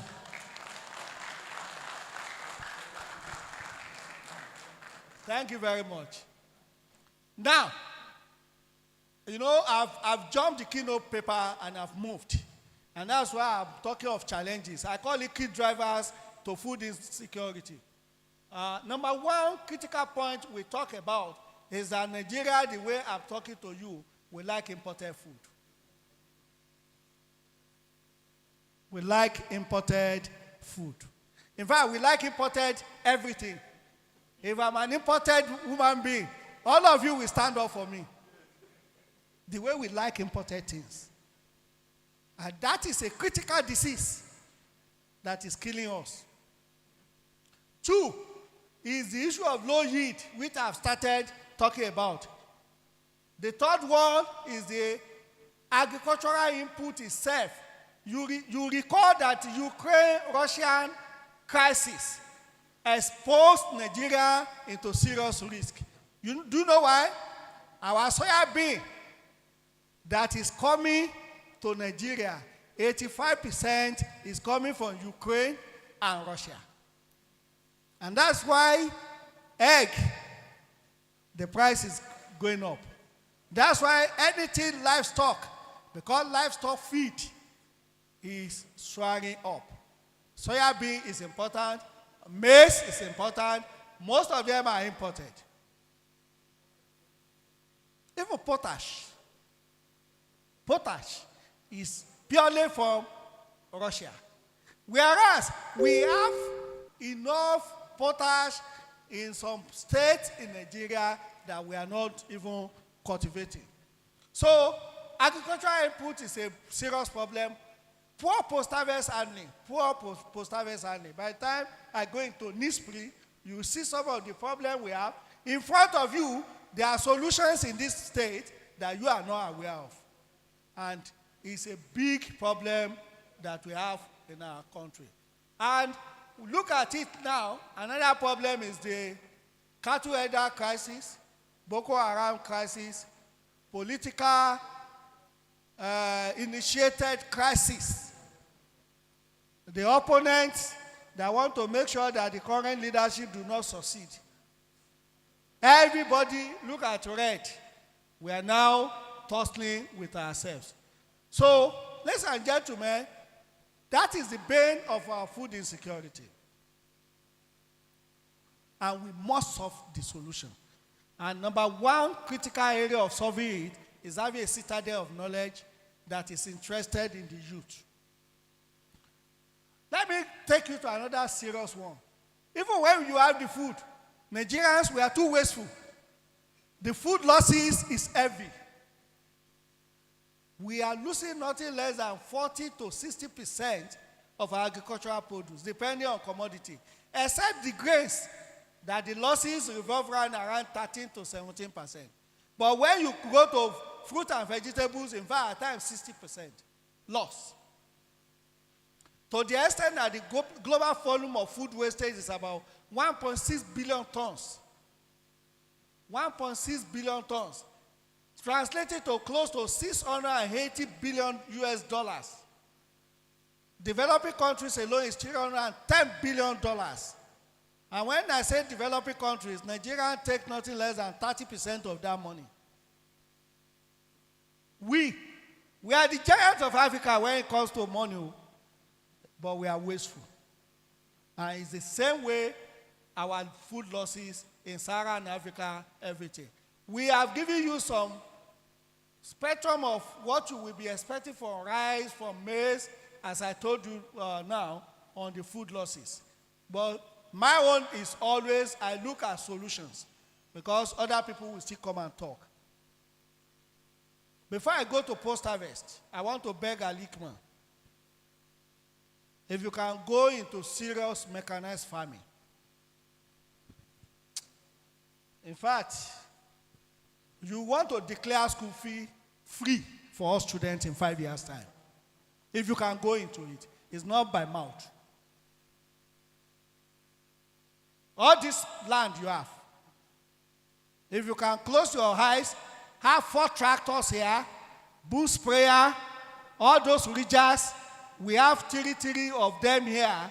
I assure you, the youth you see, they will cultivate this land, they will generate money for themselves, our staff, they will be schooling, they will be working, they will do timetable and make money, and rule Kwara.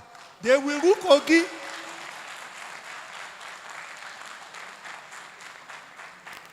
That's one, mechanized farming. The second one is on post-harvest. Nigeria's Top-Down Research Institute was established in 1948 by the British government, 75-year-old. It's not a small baby.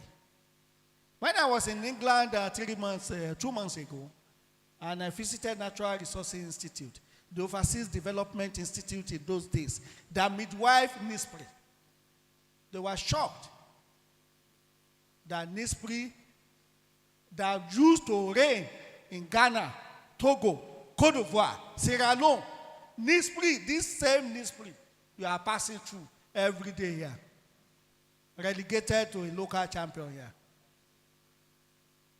Anything post-harvest solutions, majority you find it there in NISPRI. And I don't want to bore you, that's why I will go straight. Number one, if you have cowpea and you say there is insect in your cowpea, we have an inert hermetic drum that if you store it for 6 months, nothing will happen to it. Less than 100,000 naira. If we can train more fabricators and we have mode to produce mass one, that money will come down immediately. Just drum. This is an area for Al-Hikmah. You do hypothesis test. I like to do test. Test number 1 is that just assume that you want to waste money. Take 10 of these. Like some of these you're up, put them there. Cover and put cowpea. Wait for 3 months' time. Note how much money you bought your cowpea in November. By February, release the cowpea. You see that you double the money that you are going to sell it immediately. The same thing with sesame. The same with maize. Just this small technology you see. The second technology I want to talk about is the issue of newsprint dust. We just commissioned this product now. If you have your maize and you put the powder and you mix them and bag it, that newsprint dust is also going to kill any extraneous insect that is coming. It's a powder and it's not a chemical. We have this one, we call it inert atmosphere storage. Silo. The only silo you know are the big one by Olam. Abi? And they do not want you to know this one. 5 ton, 20 ton, 100 ton. We constructed one for Landmark University, 250 ton capacity. That's the highest. But I'm not introducing you to all those ones. I'm introducing you alone. Start with 20 ton of this. Or 50 ton of this, have 2. Or 20 ton, have 5. Stop wheat. Release the wheat after 5 months. You will see how much money you will make. Because everything is moving up every day. And people are looking for stored product. Nobody is seeing it. And these are some of the solutions that we can do. We have for tomato. Newsprint technology is the one they are using in the north now. All this plastic tray for tomato was developed by newsprint. They got it. Some of our colleagues came from Purdue University and some American university. They changed, they removed newsprint and they started claiming it's their technology. I've told them as a professor, certified professor of food science, where I talk, if they come in, I will sue them to court. Attribution is very important. Most of these things overseas are bringing back to us were developed by us. But because all of us, the leadership in Abuja, everywhere, everybody wants imported, no problem. So, ladies and gentlemen, for the youth, you have a small space. You can raise some of these small warehouse, ventilated one, and get some of these produce, store them, garden egg, all these small businesses. You store them and later you sell it. So I have talked about storage. I'm into processing. And I can tell you, when I was doing my PhD was on fufu. And I went to England to trap the odor that is responsible for that offensive odor. You remember in those days, the fufu, the odor, you will not want to eat it. And we used gas mass spec, and we find out that it was butanoic goo that is causing the odor. After drying, controlling the dry environment in UK, we find out that the butanoic goo was converted. And that was why we christened it instant fufu. And since 1995 to date, that professor of instant fufu was given to me in UK. And that is what we transferred in Nigeria for my FUNAB when I was coordinating some project in FUNAB and FIRO and anywhere in Africa today, as I'm talking to you, we've transferred this technology.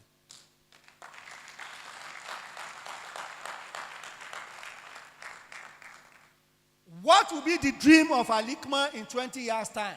To some of the products of Al-Hikmah, which product can we name in your name? If you go to Google, put Latif Oladmeji Sani, you will see some of these things there.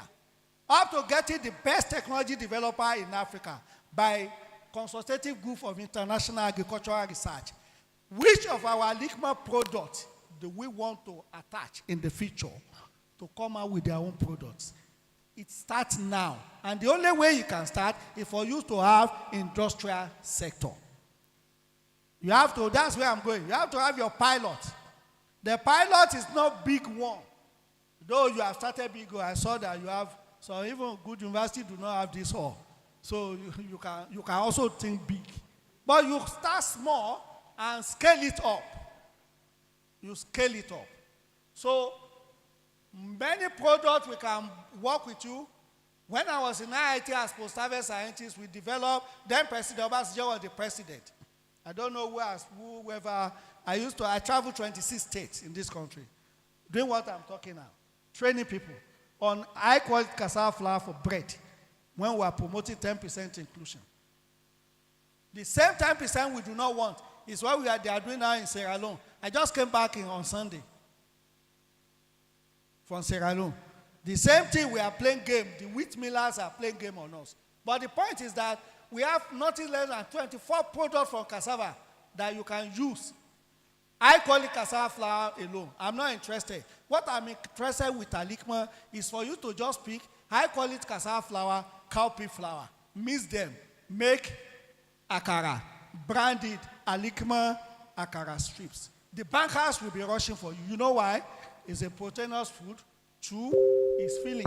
Once they eat it, they won't eat again until they go home. 3, it's a snack-like product, like they are eating sweet. So they'll just put it and say, oh, no, Al-Hikmah product, please give us more.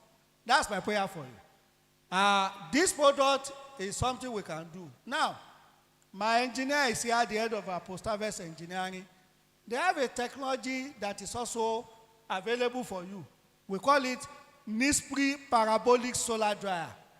It can dry pepper, tomato, garlic, ginger, high-quality cassava flour, anything paste.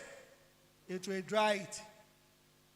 You can need to visit us so that all these things are there, and you need to have 1 or 2. Definitely, I know by the time you start, you have 10 at the end of the day. I've been to Afe Babalola University. Baba started small by small. He has many now. And that's the way you need to also. It's small by small, but you need this technology. Smoking. We have smoking that will dry fish for you, and also you extract the smoke, the fish oil. We have a smoking. And everything I'm telling you, we can do at commercial level. We can also do as a research partnership. The last one is solar cold chain infrastructure. My colleague, Dr. Madara, and some other colleagues, we are working with some partners in Germany, Switzerland, on this one. This is for fruit. If you have your cold chain, carrot, cucumber, cabbage, we will go to the market here. You will install it there and be charging them. When they finish and they still have, they keep it to you like body house. You charge them 250 naira. Tomorrow morning they come, they pick their own and go to the market. Everything, no damage, is the new technology that we are having. So quite a lot of training we can do together. And the point is that I'm talking about is that for us to solve food insecurity, we need to mechanize. Mechanize at the production level, mechanize at the processing level, mechanize at the storage level. And you cannot do it alone. Every one of us need to work together. Collaboration is very important. Thank you very much.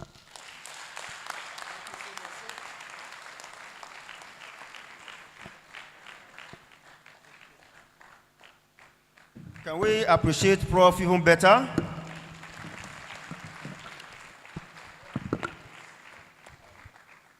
That was a great display of mastery of oratory skills and also teaching methodology I am happy that Prof mentioned something at the beginning, our crazy crave for anything foreign and importation, to the extent where our ladies now prefer to wear Brazilian wigs from Brazil, just to look like Angelina Jolie.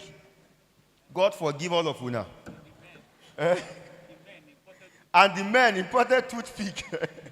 So Prof addressed the major issues of food insecurity. That's talking about availability, accessibility, and affordability.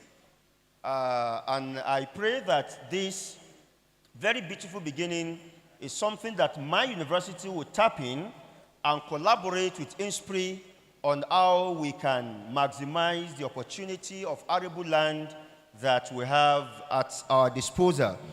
Very distinguished ladies and gentlemen, we have listened to the first keynote address, and we'll be having a short interlude, tea break, after which we'll listen to the second keynote address.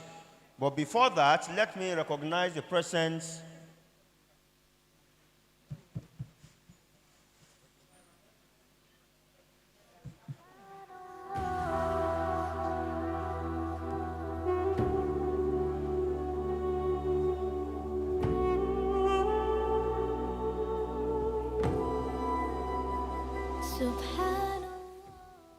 Okay, let me recognize the presence of the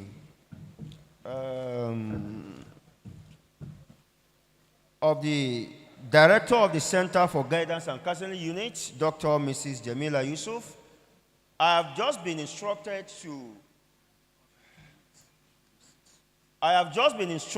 to invite the lecturer, the guest speaker for today's summit.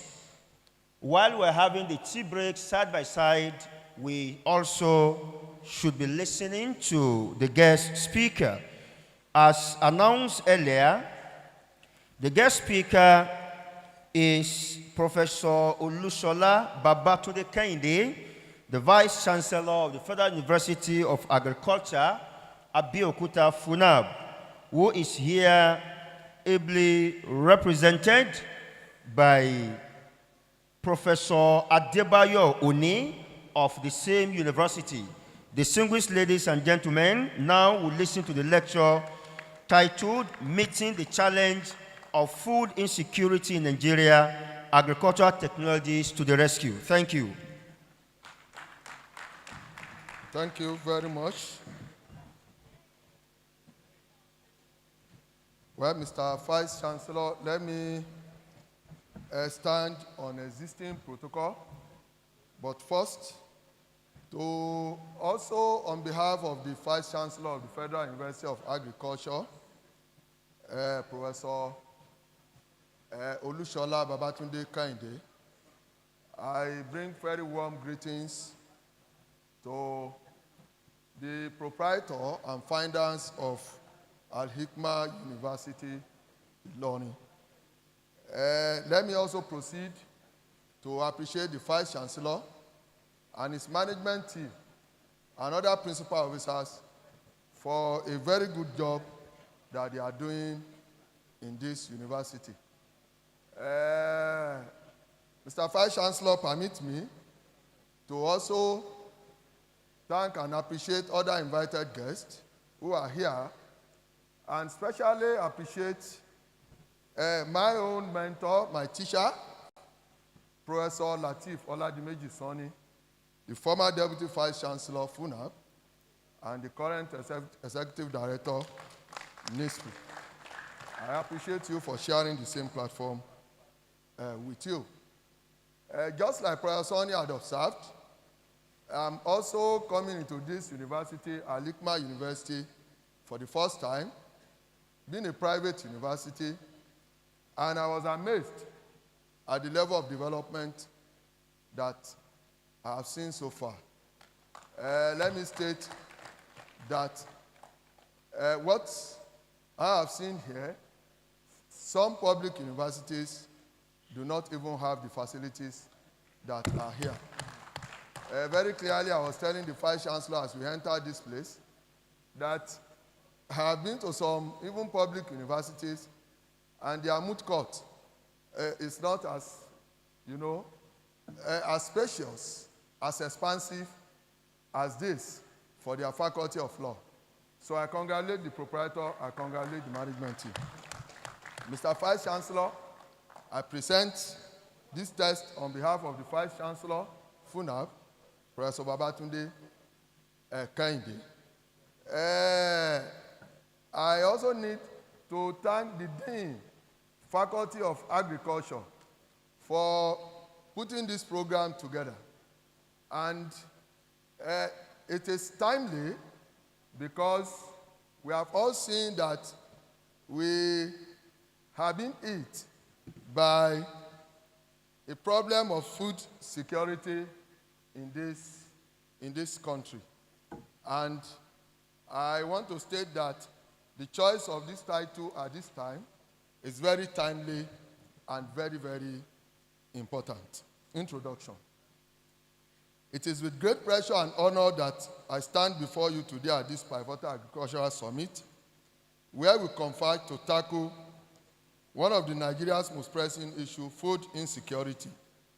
Our team, meeting the challenges of food insecurity in Nigeria, agricultural technologies to the rescue, is both timely and critical. As we gather here, let us recognize that food security is not just an economic issue. It is a matter of human dignity and survival.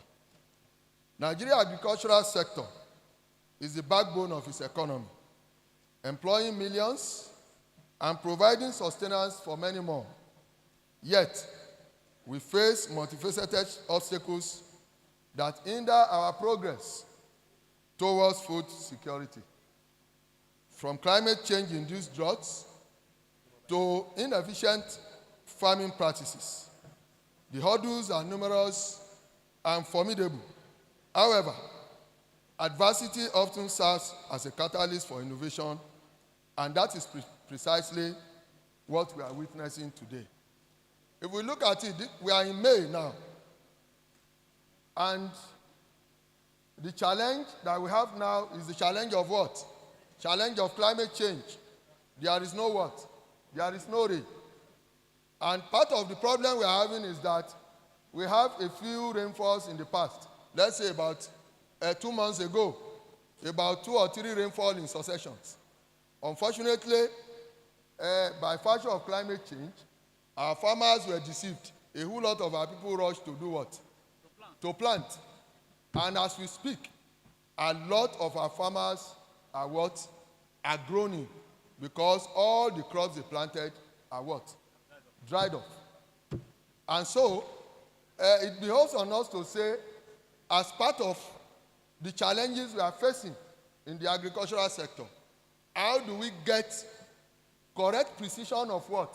Of climate, to be able to say, yes, farmers, hold on. Even when we have it, the technologies are there, but how do we deploy it? For those of us that are in the urban, how many farmers are there? For the farmers that are in the rural areas, in the villages, they have no access. Some of them don't even have smartphone to be able to say, let us monitor the weather. So the implication is that it's a challenge for our government to see how we can get these technologies, even when they are there. Yes, we have technologies to do what? To predict the weather. To say, oh, now we already have weather forecast. In Lagos State government is already telling people in the urban sector that we are expecting what? We are expecting heavy rain. So people should do what? People should be prepared. But we don't have the same thing deployed for the farmers that are in the what? That are in the villages. To say the rain is not yet here. So what we have is that a whole lot of our farmers, because of the fact that the technologies are not with them to predict, go into production, and eventually by virtue of climate, they are disappointed at that level. Agricultural technologies offer a beacon of hope in our quest to meet the challenges of food insecurity. From precision farming to hydroponics, from drone technology to genetic engineering, the possibilities are as vast as our imaginations. These advancements not only enhance productivity and yield, but also promote sustainability and resilience in the face of climate change. But technology alone is not enough. We must ensure equitable access to these innovations, particularly for smallholder farmers who form the backbone of our agricultural landscape. Education and training are essential to empower farmers with the knowledge and skills needed to harness the potential of agricultural technology. Behind every technological advancement lies the toil and sweat of farmers working tirelessly to feed their communities. Their resilience, ingenuity, unwavering commitment to their craft inspires us all. As we embrace agricultural technologies, let us ensure that we do not lose sight of the human dimension of farming.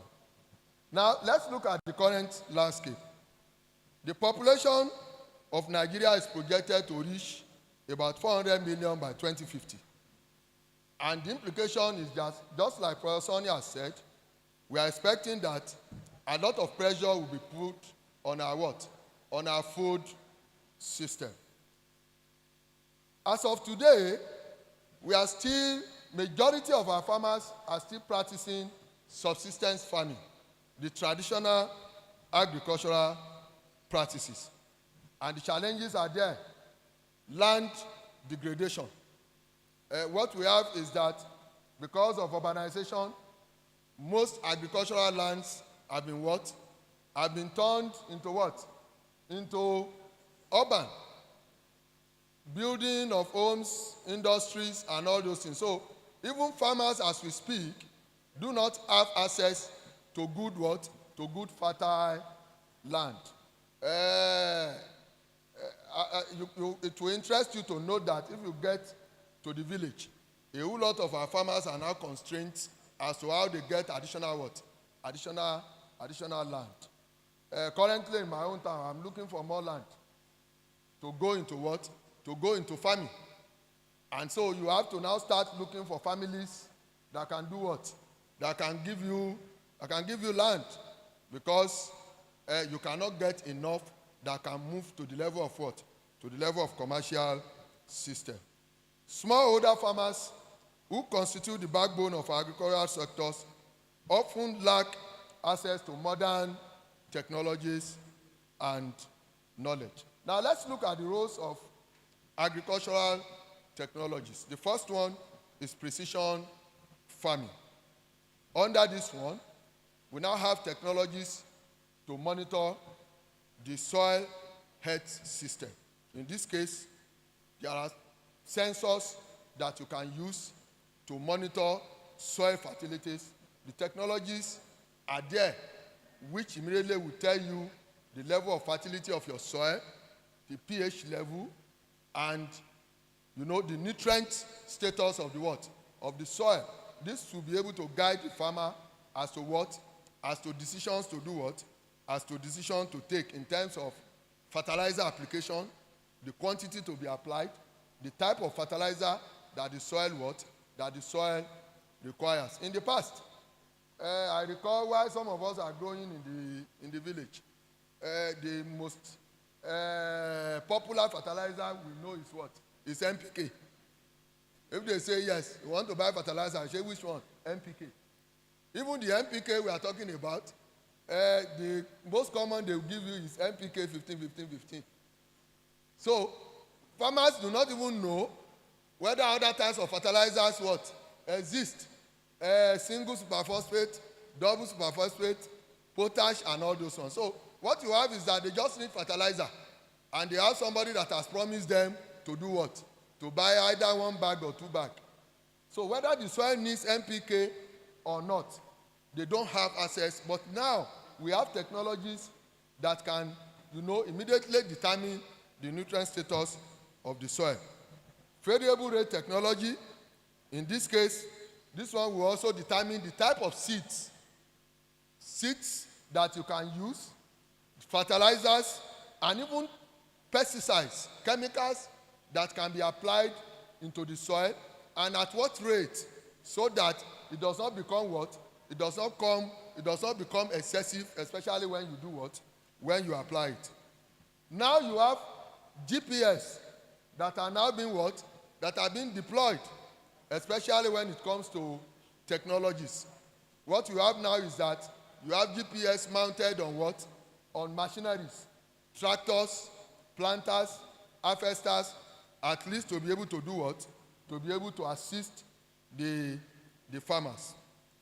2 is, you are talking about the type of varieties that you can get.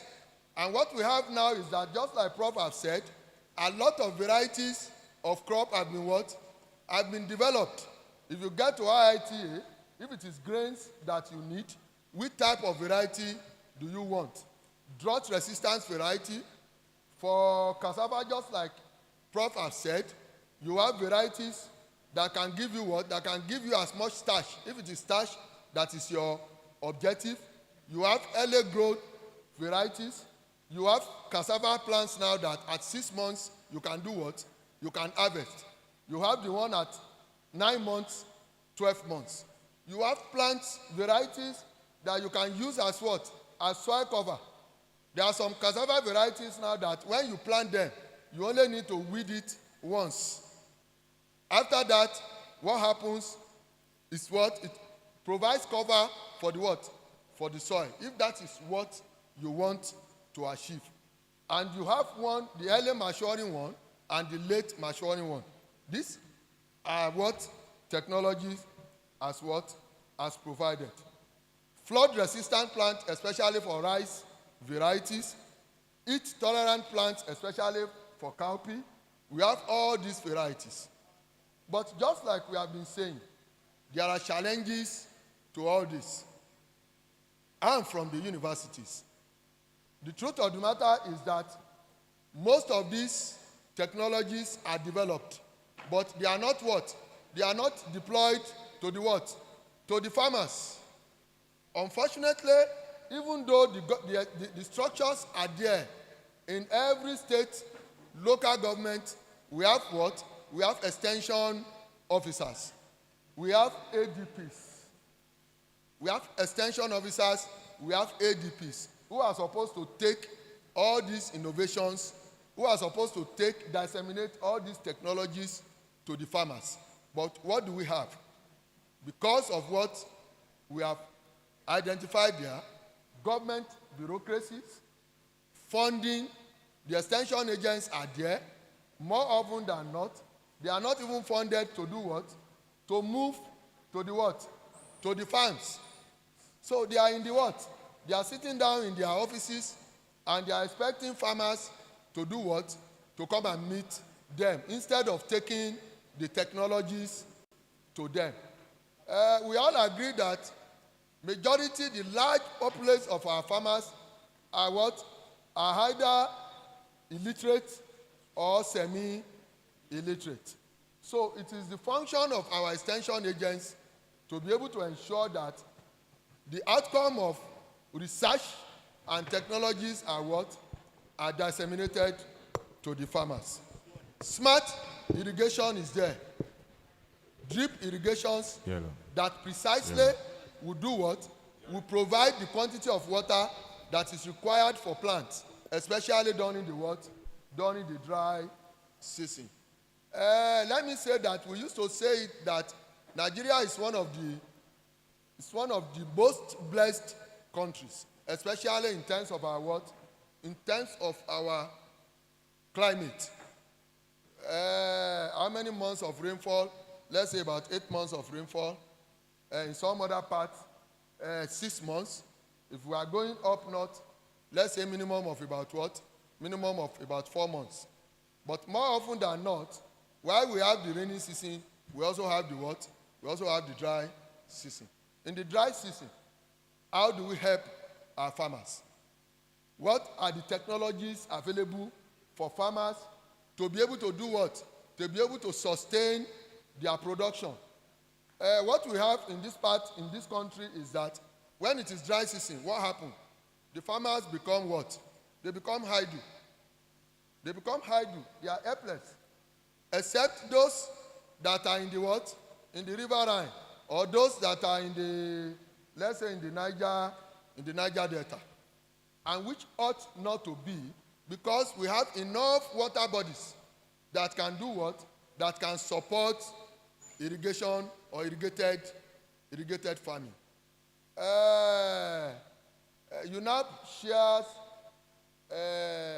boundary with, what do we call it? A river basin development authority. And if we go back, we need to appreciate our government in the what? In the past, by setting up those what? Those structures. But what do we have? What is the role that our river basin plays now? What is their role? The one that shares boundary with UNAP, when you get there, the only thing they do now is they sell pure water. They go into what? Pure water factory. Water that is supposed to be what? That is supposed to be used, deployed for what? For dry season farming is what is being used for what? For pure water. And of course, their role is to do what? Is to interface at the level of the what? At the level of dry season farming. Provide irrigation. When you enter there, you see what? A lot of their equipment, their machineries, lying what? Fallow. A whole lot of them spoilt. They are no longer functioning. And on a yearly basis, they do what? They draw budget and what? And subvention from government. Now, we have talked about extension services. But the services can also be what? Digital. Just like we said, weather forecast. Our farmers can be equipped with what? Smartphones. Where they can do what? Where they can forecast weather and monitor how they can do what? How they can go about their production.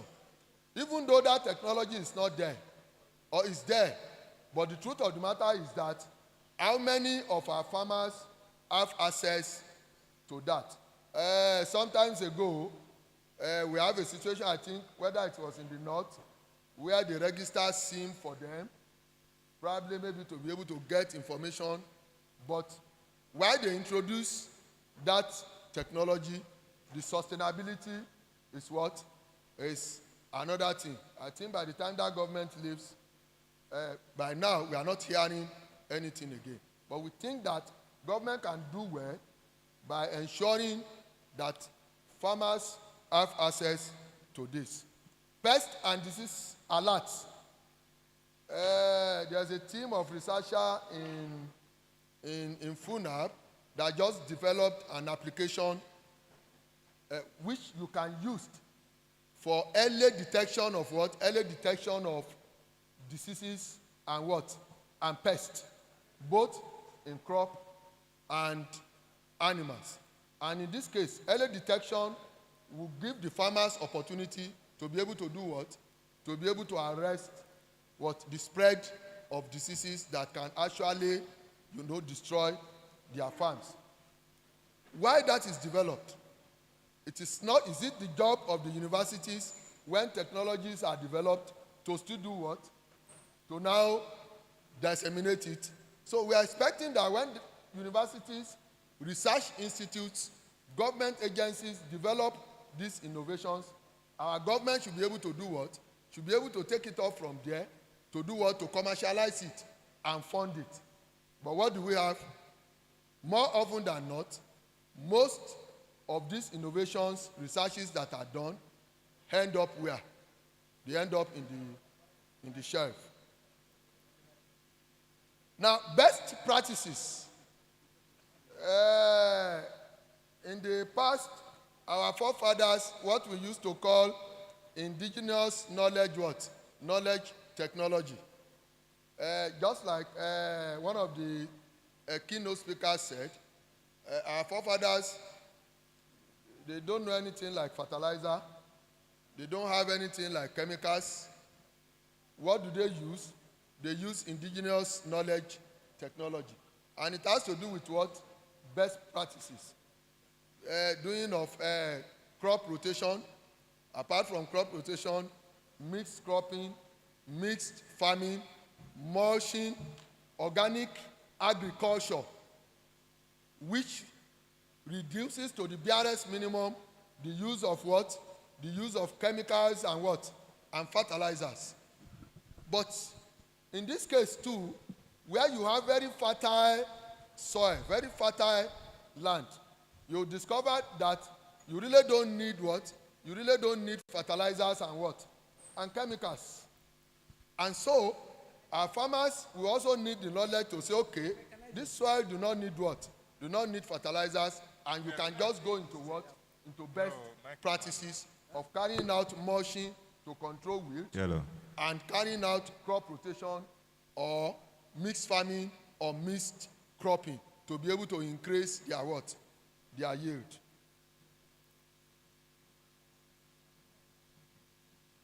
Well, some success stories, we have examples of in Lagos where they have practiced aquaponics. That is for the what? For the production of what? Of fish, and without, going into the what? Going into the soil, without coming into contact with the what? With the soil, and at the same time, they also practice crop production. Those are some of the technologies that has been what? That has been deployed. We also have reported in Kano where they have used mobile soil test kits where farmers can actually go around with what? With their app on the mobile phone to do what? To do soil test. Having said that, in areas of animal production, Professor Sonny mentioned something the other time. We are here, we have a large number of animals, cattle, sheep, and goats.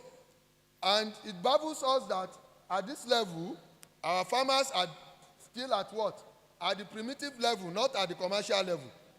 We are still at the level where we are still herding our animals from one place, from one part of the country to what? To another. Instead of what? Instead of going into what? Into ranching. And do what? And ensure that appropriate technologies that will support the farmers. The moment they know that animals will get what? They will be properly fed in that place. I'm not sure that it is also, even though it is part of the way of life of some of our, citizens. But I'm sure that if they have a conducive place where they know that the animals will not what? Will not suffer. I'm sure that they will not take delight in moving from one place to another. In the past, what do we have? The Western regional government went into what? Went into, what do we call it? Farm settlement scheme. Farm settlement scheme. And the farm settlements are still there. But what do we have now? The farm settlements have been what? Have been abandoned. Our farm settlements are now havens for kidnappers and bandits. Because they've been abandoned. You just have people now, everybody just, what you have now is that people just go there because there's large expanse of land there. You have intruders there who just go there. Yes, you call them intruders because they didn't have official allocation of the land. But those that want to do farming just go there and start farming there. But no regulation, no control. But you have those farm settlements all over the place with very large expanse of land. And you wonder why it is difficult for our government, both federal and state, to resuscitate some of these what? Some of these farm settlements. I think it was Ogun State government that used the farm settlement sometimes ago during the government of Gbenga Daniel and was using it for Ogegep or something like that, Ogun State Agriculture and Employment Generation something, using it to train youths in agriculture, in farming. But what do we have? Continuity in what? In government policy. Another government comes and what? And throw it into the what? Throw it into the dustbin. So what we have is that we have farm settlements around, even in the north and the east. But those places have been taken over by what? By bandits. We can go back, move our animals back into the what? Into the farm settlements. Government can go into what? Into ranching. And that will ensure what? That will ensure very good production of animals and its products. Now, at the subsistence level, just like Professor Sonny said, do we want to say that our livestock production in this country is at commercial level? Definitely no. But at the subsistence level, what do we have? Products from animals are not what? Are not that available. If you want, it is only when you get to Ilorin and go up now, you'll see what? You want to take whether she's or fura, the nunu. You can get it here. There are products from where? From animals. Milk, cheese.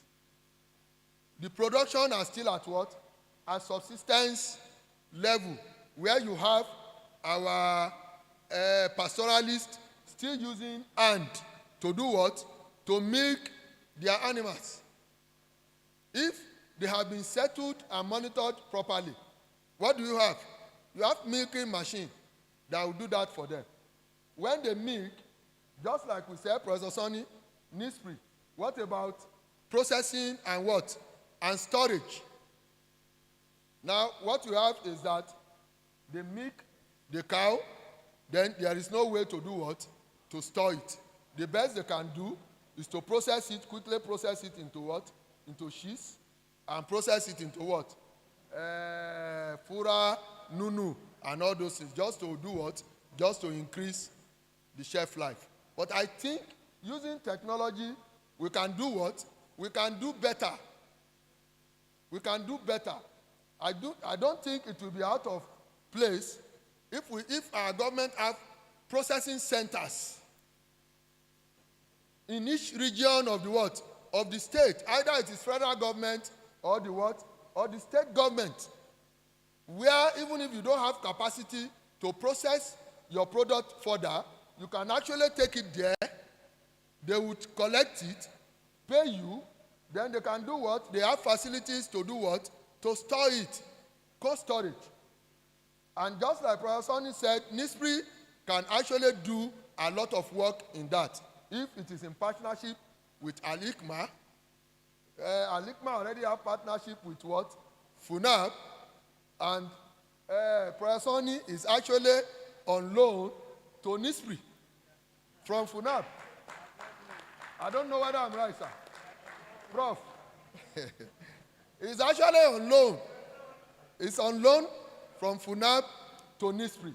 But you can have technology now, just like he said, solar-powered, refrigerated, equipment that where you can come within a time frame, you milk your animals within 2-3 hours, the nearest,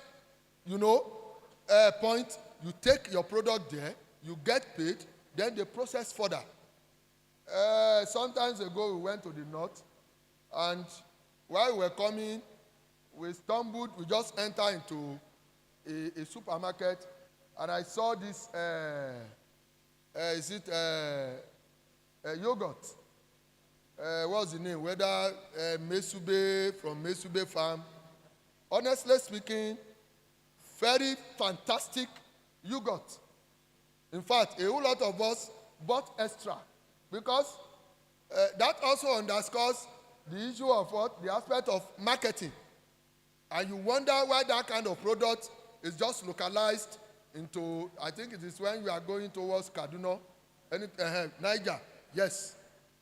Very good product. And honestly, we bought many that we brought home.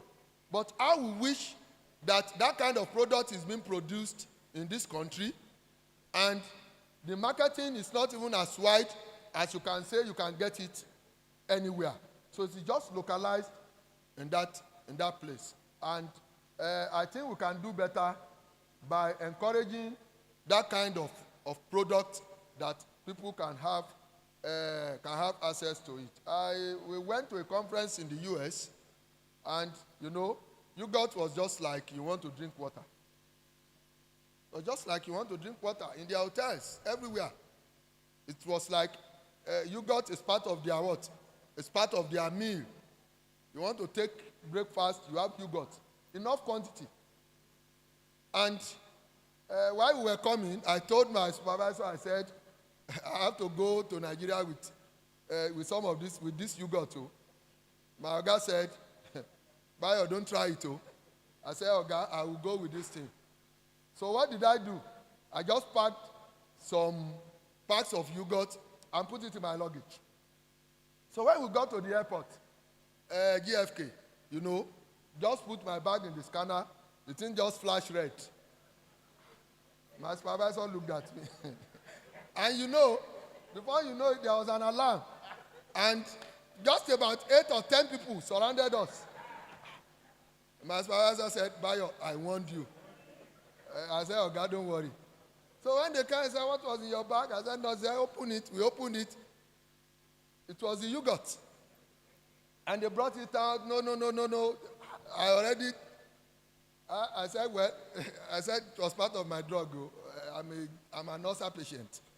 And truly, I'm an ulcer patient. And,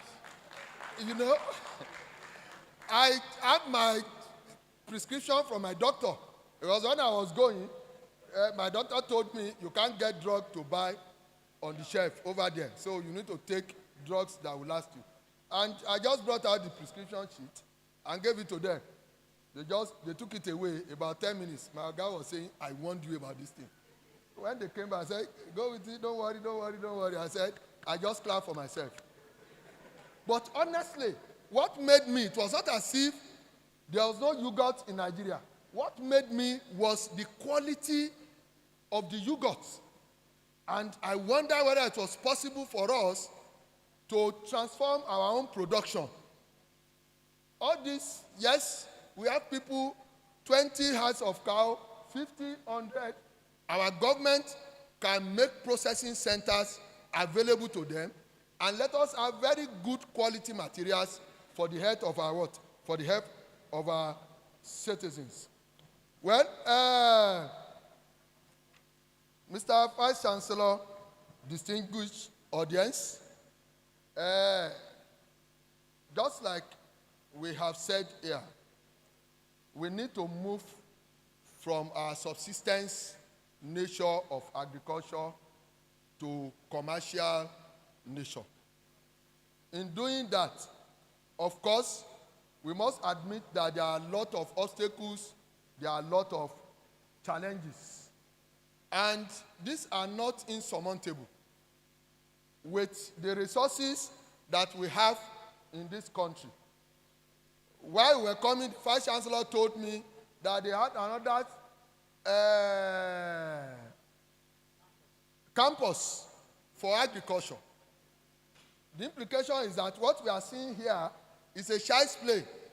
And that when NUC came recently, NUC said, well, by virtue of the facilities that you have here, you should be a university of agriculture. So I must congratulate the proprietor of this university and the Vice Chancellor for that feat. Honestly speaking, I'm happy that we have our brothers, sisters here, students. What people are doing now is for our children, our colleagues, to be going into high-tech. Everybody wants to, I don't want to use it, but there are a lot of potentials in the areas of agriculture. And that is how we can solve the challenges of food insecurity that we are currently facing. Let me give you a personal experience. I shared it with the Vice Chancellor when we were coming here. 2 years ago, when we were on strike, that strike lasted for about 8 months. I just sat down one day, I looked at it. As an able-bodied man, I wake up and will not have anything to do. Will sleep at home. As an ASU chieftain, I knew that that strike, the end of that strike was not in sight. What did I do? I just called some of my brothers and uncles at home. Can I get land? And they got me 20 acres of land. And honestly, I didn't believe that I could go to that extent. And I moved. That whole period, I used it to do that. And we opened up 20 acres of land. I was telling the VC, they called me day before yesterday that rain fell, and tractor was there. Already prepared 10 acres of land day before yesterday. And as of yesterday, they were planting tomatoes and they are continuing today. As I'm standing here, I'm monitoring them. So I wouldn't know why it would be difficult for our youth to go into that, even if they cannot go as big as that. What do we have now? Our children are now going into banditry, going into kidnapping. Our farmers can no longer go to the farm, and that is where the role of government comes into place. When you go to town now, you see able-bodied men. What they do is that when they work and they have money to buy Okada, you see them riding Okada. People that are supposed to be on the farm are now riding Okada. So with what we are seeing, we are not likely to get out of the what? The food crisis that we are going to face because our children are no longer on the farm. We also look at the costs of production and where our government needs to come into the hands of the farmers in form of what? In form of subsidies and interest-free loans.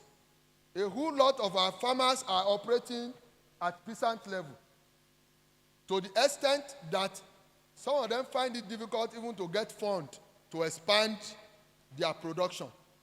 And we expect that our government will be able to put in place facilities for farmers to be able to enjoy some level of subsidies. Instead of that, we will subsidize people to go to Jerusalem. We will subsidize people to go to Mecca.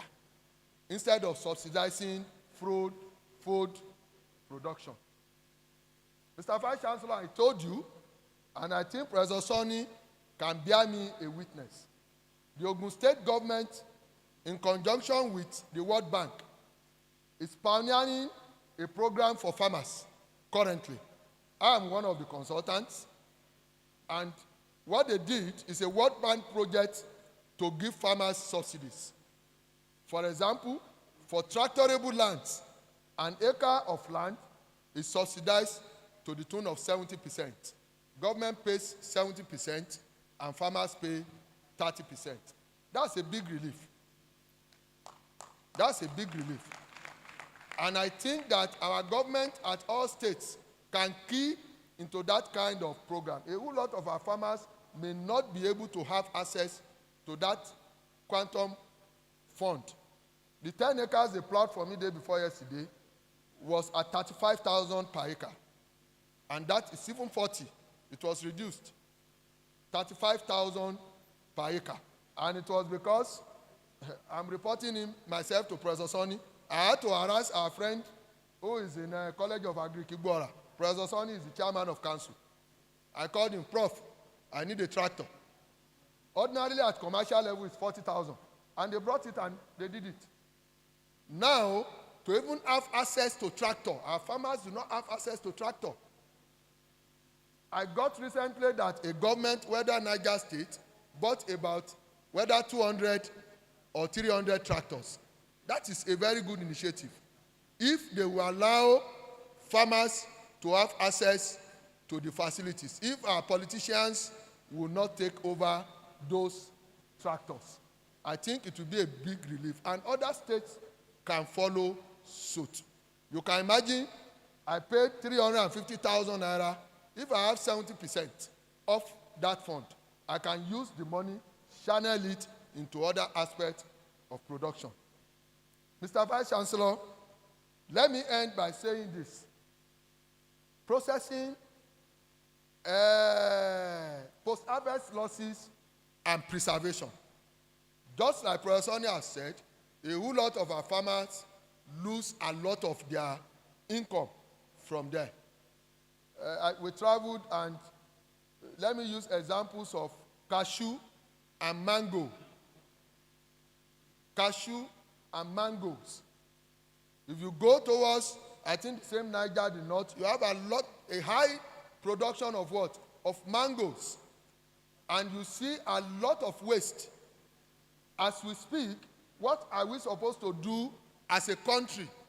We are supposed to look for how we can process it and do what?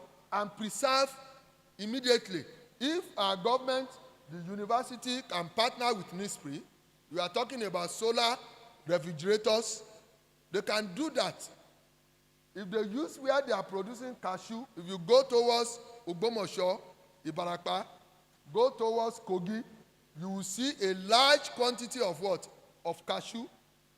What happens? They take the nuts and they do what? They throw the what? The fruits. The juice. What happened to the juice? These are things that we can do what? We can process. And currently, there's no facilities, or the facilities are there, but government, the technologies are there, but government has not what? Has not replicated it so that farmers can have access to it. In conclusion, Mr. Vice Chancellor, we need to recognize that agricultural technologies are not complete panacea. They only complement the traditional wisdom, respecting our environment and our cultural heritage. As we forge ahead, let us collaborate, invest in research, empower our farmers. Let us harness this transformative power of agricultural technologies to pave the way towards a future where no Nigerian goes to bed hungry.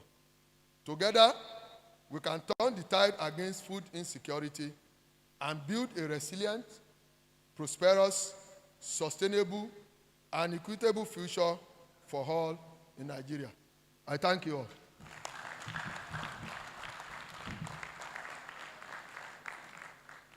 Can we give Prof a better round of applause? Distinguished ladies and gentlemen, that has been a very wonderful presentation by Professor Adebayo Oni, representing the Vice Chancellor of FUNAB. And I'm very happy that Prof shared two experiences, which I also have as a person.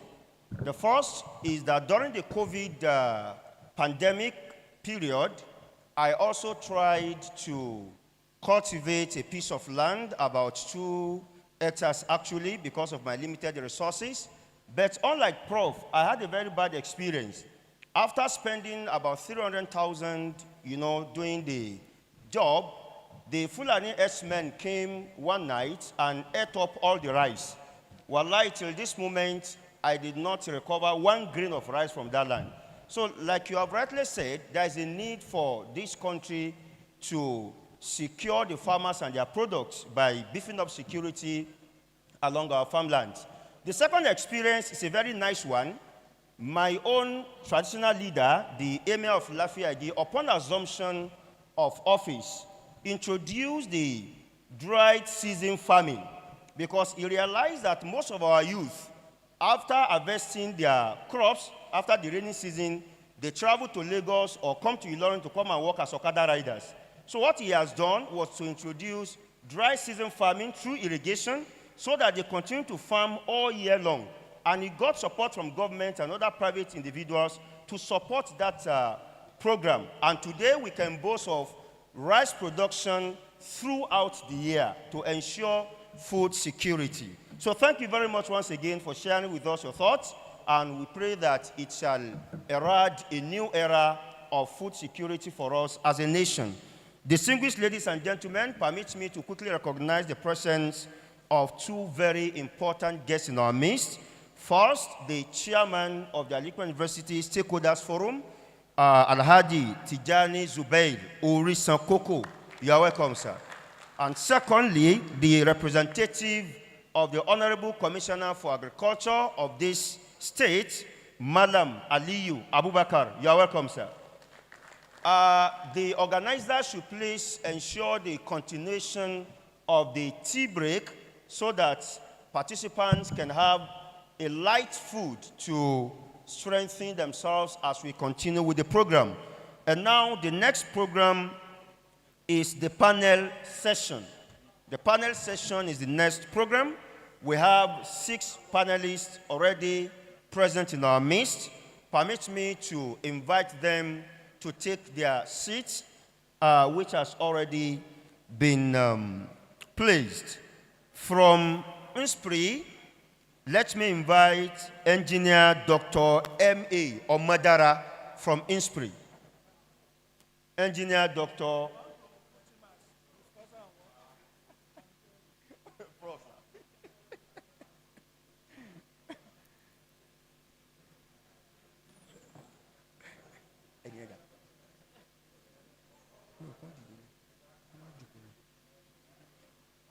From Kwara Agricultural Development Project, ADP, Mr. Afolabi. Please, thank you. From the University of Ilorin, the Dean of Agriculture, ably represented by Dr. Ike Ifedi.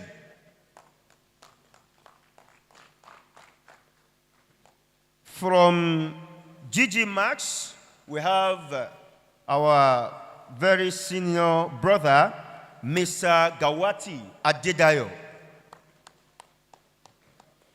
From the Ministry of Business, Innovation and Technology of Kwara State, Mr.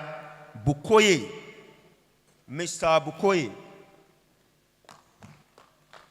And from FRIN, we have Dr. Osikabo Benson. Mr. Bukoye, please. So let me invite, so these are the panelists who shall be taking us through a host of discussions around the theme of today's summit. Now let me invite the Dean of the Faculty of Agriculture, Al-Hikmah University, to please take over this session. Thank you, sir. Thank you so much, the orator. That's a beautiful rendition of our panelists. Dear ladies and gentlemen, we are now at where it's happening. It's one thing to talk, it's another thing to walk the talk. When the vice president was here last year, and he was standing at the podium right there, he made a story of what he saw in the air traveling from Abuja to Kwara State. However, because we are a university that do all our best in line with best global practices, then the Vice Chancellor said we should walk the talk. So right now, we are to walk the talk. And we have seen people who are seated who are already trailblazers in walking the talk. So what are we supposed to do? If we are to follow what we know in divinity, we just need to make sure we ask those people who are already on the field to tell us what is it that they experience, so that as we move forward, and of course, as our farmers are equally sitting, we will know the direction to actually follow. And in the words of Mr. Brian Tracy, he said, you can always jump the learning curve. Without much ado,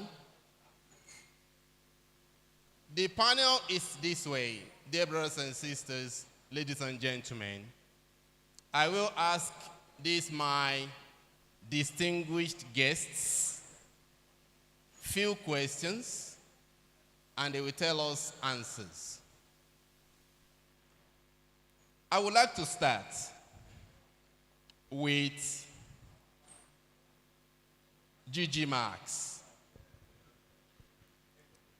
Gigi Marks, we were with you when your farm was inaugurated.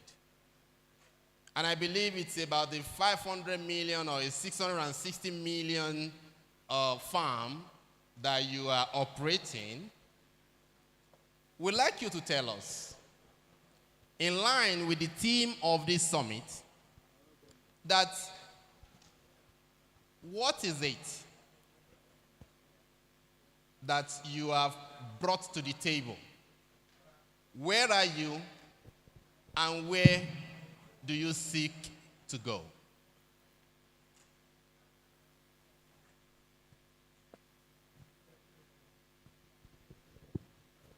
Good afternoon.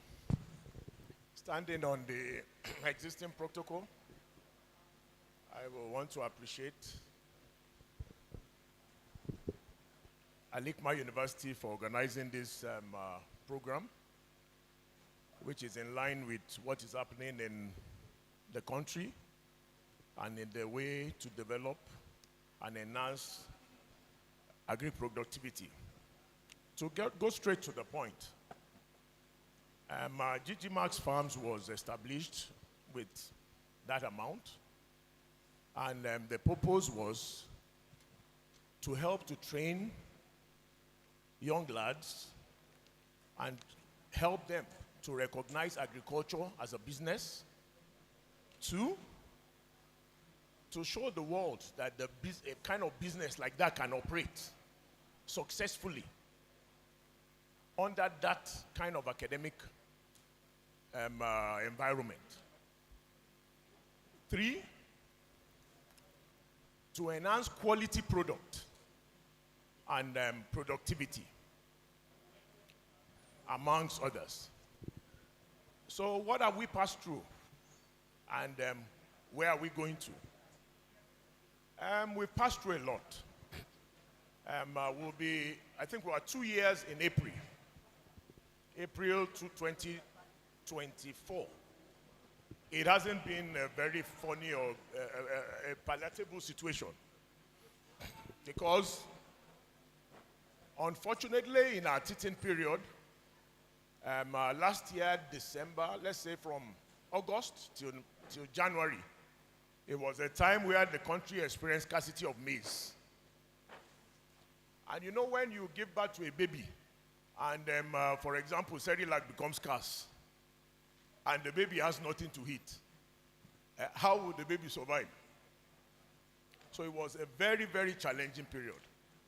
And thank God for the Vice Chancellor of University of Ilorin that gave us all his support. It was a situation where, are you going to die or are you going to survive? Because when the cost of maize went almost 3-4 times the normal price, it was very, very challenging. But the option was for us sometimes to still seek more loan and add more to our problems. Because loans in Nigeria is like adding more. It's like adding more to your problems. The one we have, we haven't found a solution to it. Now you are given an option to look for more. As the chief operating officer, I had to see that, well, it's like if I'm taking more, then I will have sleepless nights. And how will I survive? And I have to protect my health too. So what we had to do was to sit down, redesign our work. Basically, what helped us to survive, apart from God, because everything is in God's hands, is experience. It's experience. I had to tell the board that there is nothing that is happening that has not happened before. Maize was scarce within that period and was very difficult. But maize had been scarce in Nigeria that we even use wheat and we even use cassava flour. So I told them, no, we'll get out of it. And as God will have it, we got out of it. We're out of it now. And at about 75% production level, back on track now. That is April this year. So moving on, we intend to achieve our cardinal objectives and help young graduates. I will want to use this opportunity to tell our young undergraduates here that I'm a full-time farmer. I'm 100% a full-time farmer. I've been in farming for over 30 years. Now, after graduating from Unilorin in 1997, I never wrote a CV, not to talk of applying for a job.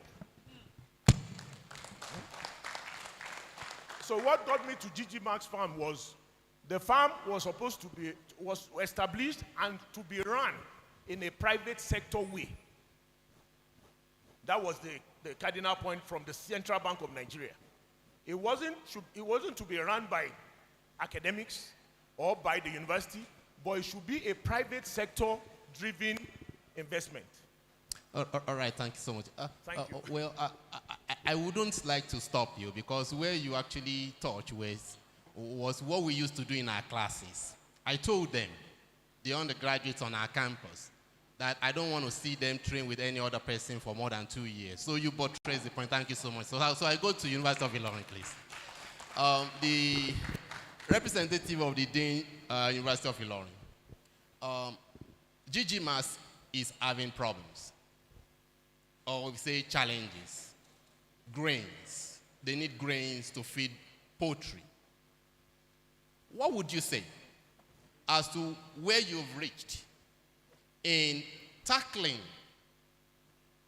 the problems of absolute dependence on grains as source of energy for our poultry, for example?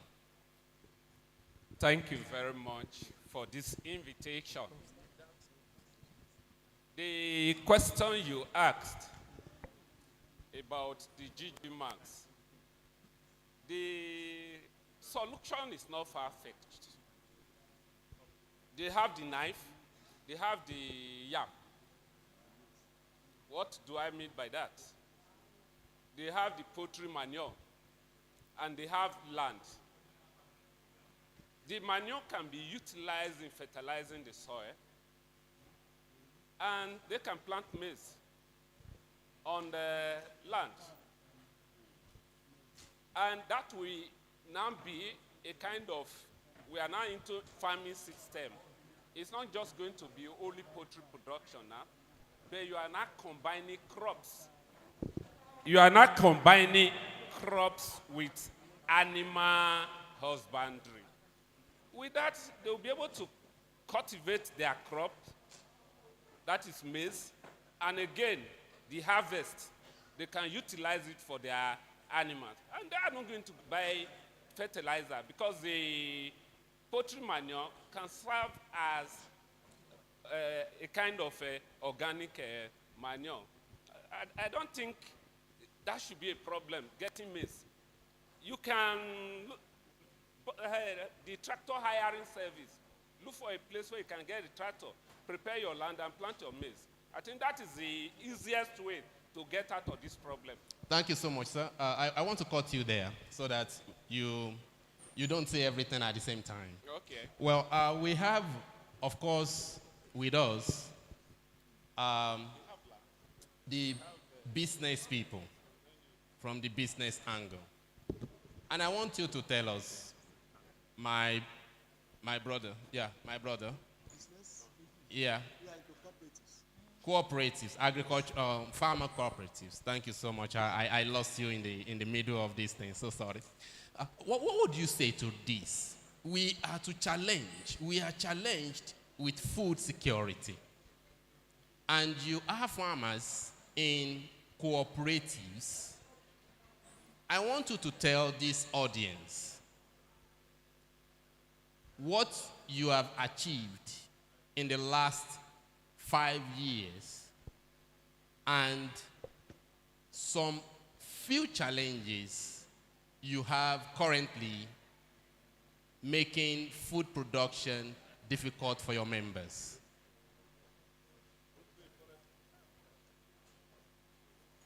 The chairman and the entire gatherings, I say good afternoon to everybody.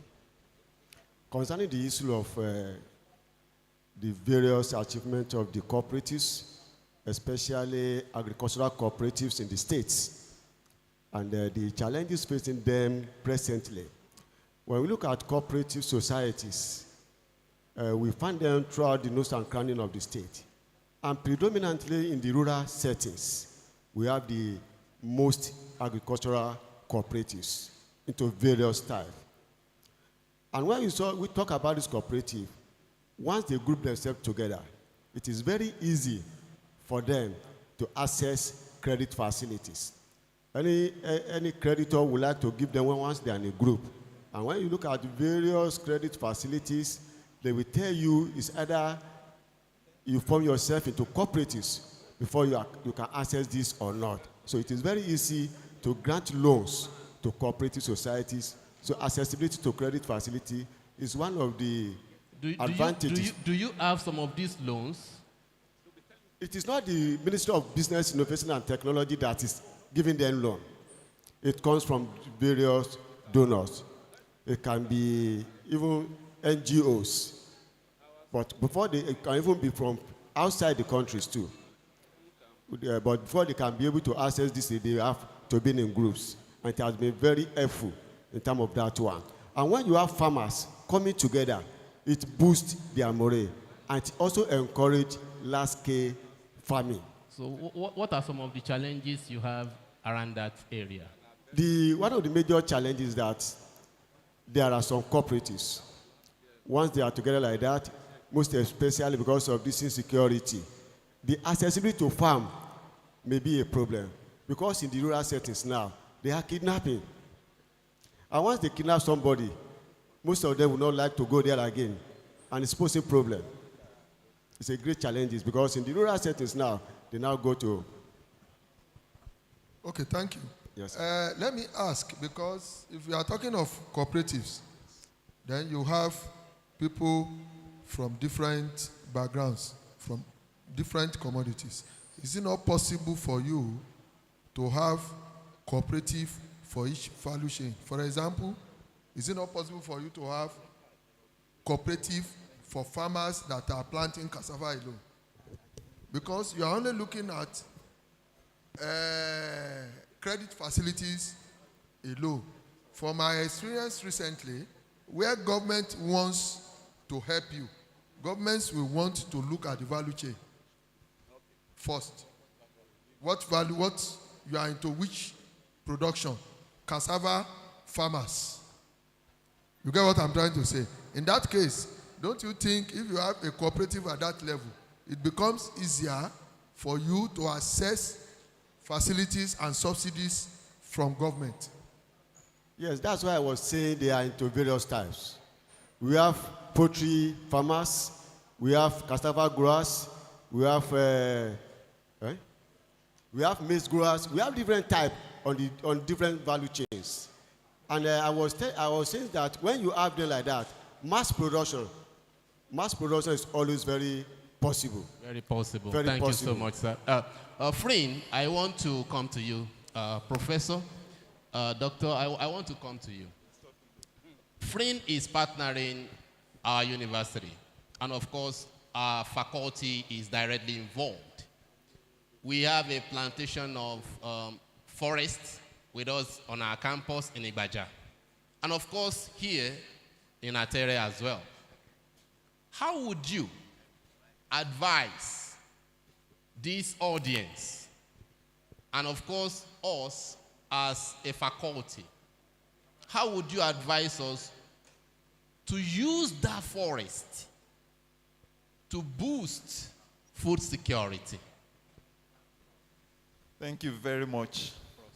I want to appreciate and congratulate the university for hosting this summit. It's very timely. I thank you for the opportunity for inviting me, the institute, to be a part of it. We are working in partnership with the university, and we are so happy about it because people are not favorably disposed towards planting trees. And we do appreciate it because this university has decided to plant trees not only at the Igbaja campus but also here. Now, the forest trees that you have planted, you have done something not at a local scale, but at a universal scale, because you'll be sequestering carbon. And the forest cover of the nation, you have increased it. So these things are positive. And I can bet that after some time, you can begin to talk about carbon trading with the forests that you have. So you are using it in a way. That is one dimension. The other dimension is this. Your microclimate, your environment becomes different. It has been found within research that anywhere where you have trees, any environment where you have trees, that the speed of cars, even accidents, reduce. How? You get under a shade, you are driving past under a shade, you will slow down. You want to enjoy the shade. So internationally, it has been established that where you have trees, there's less accident in such places. And we have biodiversity. If we are able to take advantage of it, there are so many medicinal trees that you can have. And it is going to generate a lot of income for the university if they are properly taken care of. Thank you. Okay, thank you, sir. Madam, please, I will come to you. Now, looking at forestry and forest resources, vis-a-vis agricultural production, let's look at crop production now. We realize that in this country, there are a lot of deforestation going on, arising from agricultural, activities. And of course, the practice now is that if you go towards, let me use an example, the examples of Okeogun area, Ibarapa area. You see a high level of deforestation going on. Purposely, primarily, they use it for charcoal. And two, arising from agricultural activities. Some are actually not interested in charcoal. But they need to do what? In clearing and planting. They need to fell a lot of what? A lot of trees. What impact do you think that conflict, because if we are promoting afforestation and at the same time we want food production, there is no way we also go into commercial food production without doing deforestation. How do we get out of that conflict of interest? Thank you. Thank you very much, sir. Actually, that is why FRIN is promoting agroforestry. That is the integration of your trees into your farm landscapes. You plant your trees with your agricultural crops or even with livestock. That is what we try to do. Like I'm the head of the agroforestry section in FRIN. And what we try to do is to develop agroforestry system in which the farmer, you can grow your trees along with your crops and even your livestock. For example, we have one in our institute now. That one is a fruit tree-based agroforestry system where you have your fruit trees grown with your crops. We have one with your pineapple and your maize growing together. And while your trees are growing, you'll be harvesting your agricultural crops, your maize, and even the pineapple. You know, like the sour sop that we have, it is highly medicinal. It's used to treat cancer. And through that, you can even have your value addition, whereby you process your fruits and the other, even from the agricultural crops. So all these things help in your biodiversity conservation, and also in providing extra income even for the farmers. So that's what we try to do there now. Thank you so much. Oh, ladies and gentlemen, brothers and sisters, at this point, we really have to, you know, we are talking. There is a business person talking. And of course, the academia is also talking. We need the government to tell us something. We need the government to tell us something. So ADP, the ball is in your court right now. What are your plans, immediate plans, to start tackling the effects and the challenges that bedevils us right now with food insecurity? Most especially, if you like, you can limit it to Kwara State, or you want to make it national. I open you up. So we want you to tell us what the government is saying. Thank you. Good afternoon, sirs and ma'ams. From Kwara ADP, Mr. Folabi. I want to align with some of the important issues raised by our guest speaker. I heard him when he was repeatedly mentioning extension. Where we actually got everything wrong in this country is that on one side, there will always be source of technology. On the other side, there will always be the end users, which are our farmers. And I want us to know, if we are not going to tell lie, the bulk of the set of farmers that are producing what can enhance food security in this country is the smallholder farmer scattered all over rural area in the country. And we all agree that even most of these big farmers that we are seeing, they can employ everything that they need on their farm, specialists to support.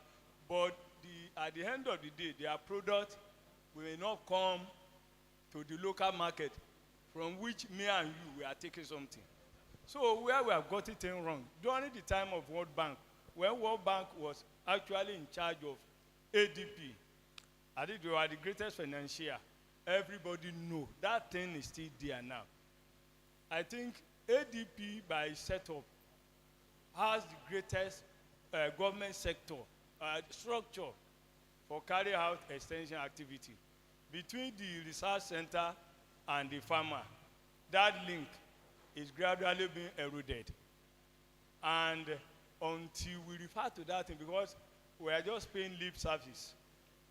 During the time when the World Bank are there, they are pumping every money into extension delivery. But what happens today?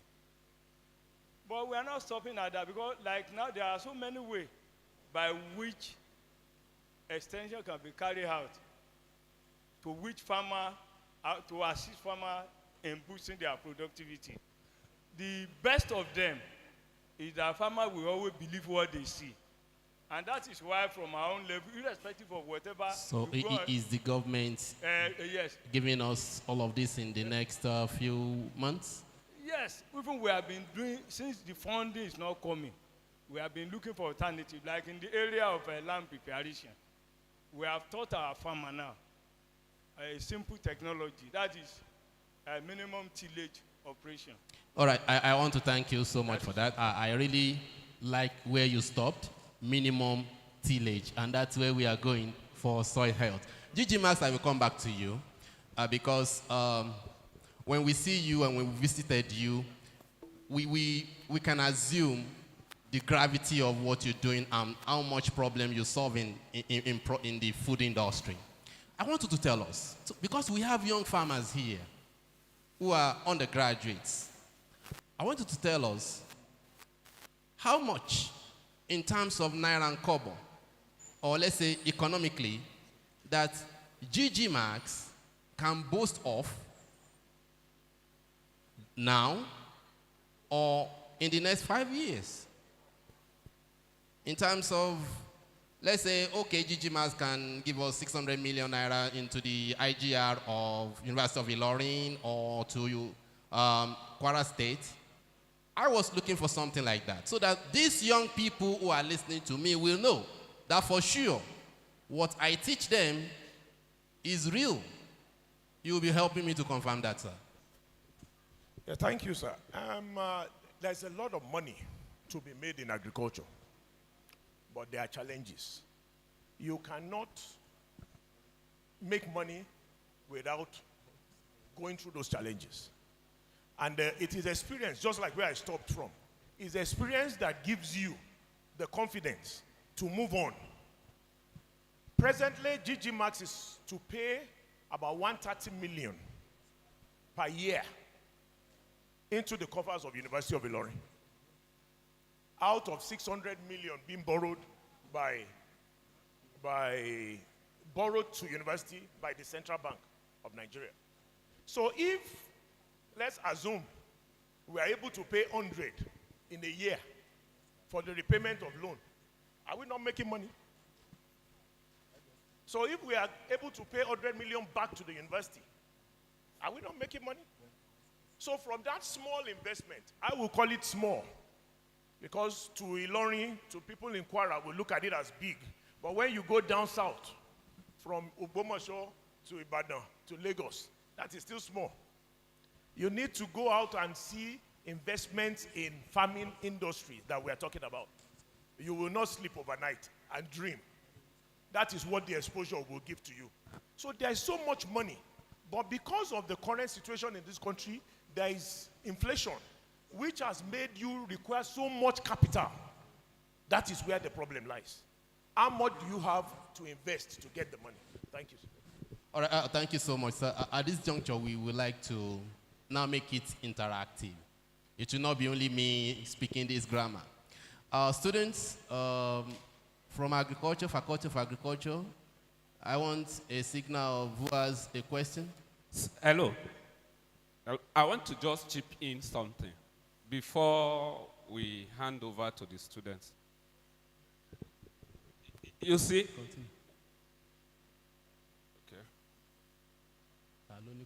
Okay. The question you asked, though he has done justice to it, this one is just an addendum. I'm not to just chip in one or two things.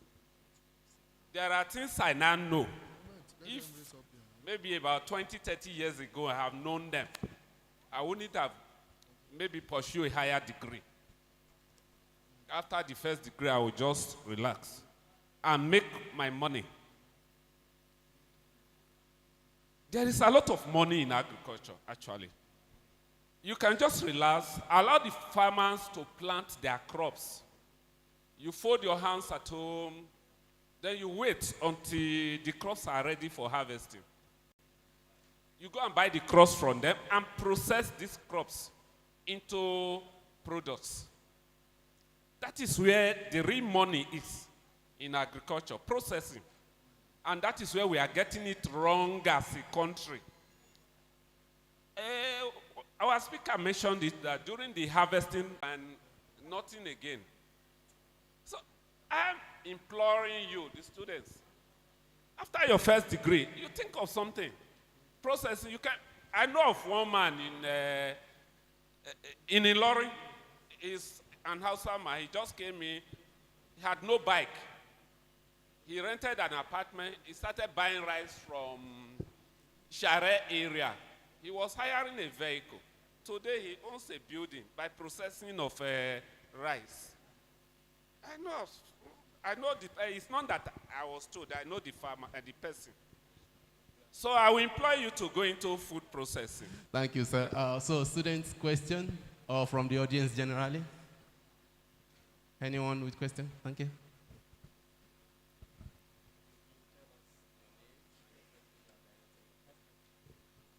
My name is Mohamed Jubrim.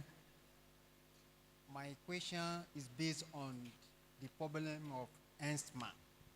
what are the possible solutions that has been developed to solve that problem? All right, this question, ADP, I want you to answer that question. What's your ministry doing to kill these herdsmen issues and security? Okay. Thank you. A lot of engagement has been going on between the state government representative, I mean our people in the ministry, and the representative of these herdsmen people. And I believe with a lot, and then from even at each community level, something like that has been going on. Because I want to believe that even most of these herdsman problem we have, they are the white type of the Fulani. They are not the one that are living that has been living for us for long. So I think when they engage these people, those that have been living with us for long, those one cannot, they know themselves, they cannot talk to them.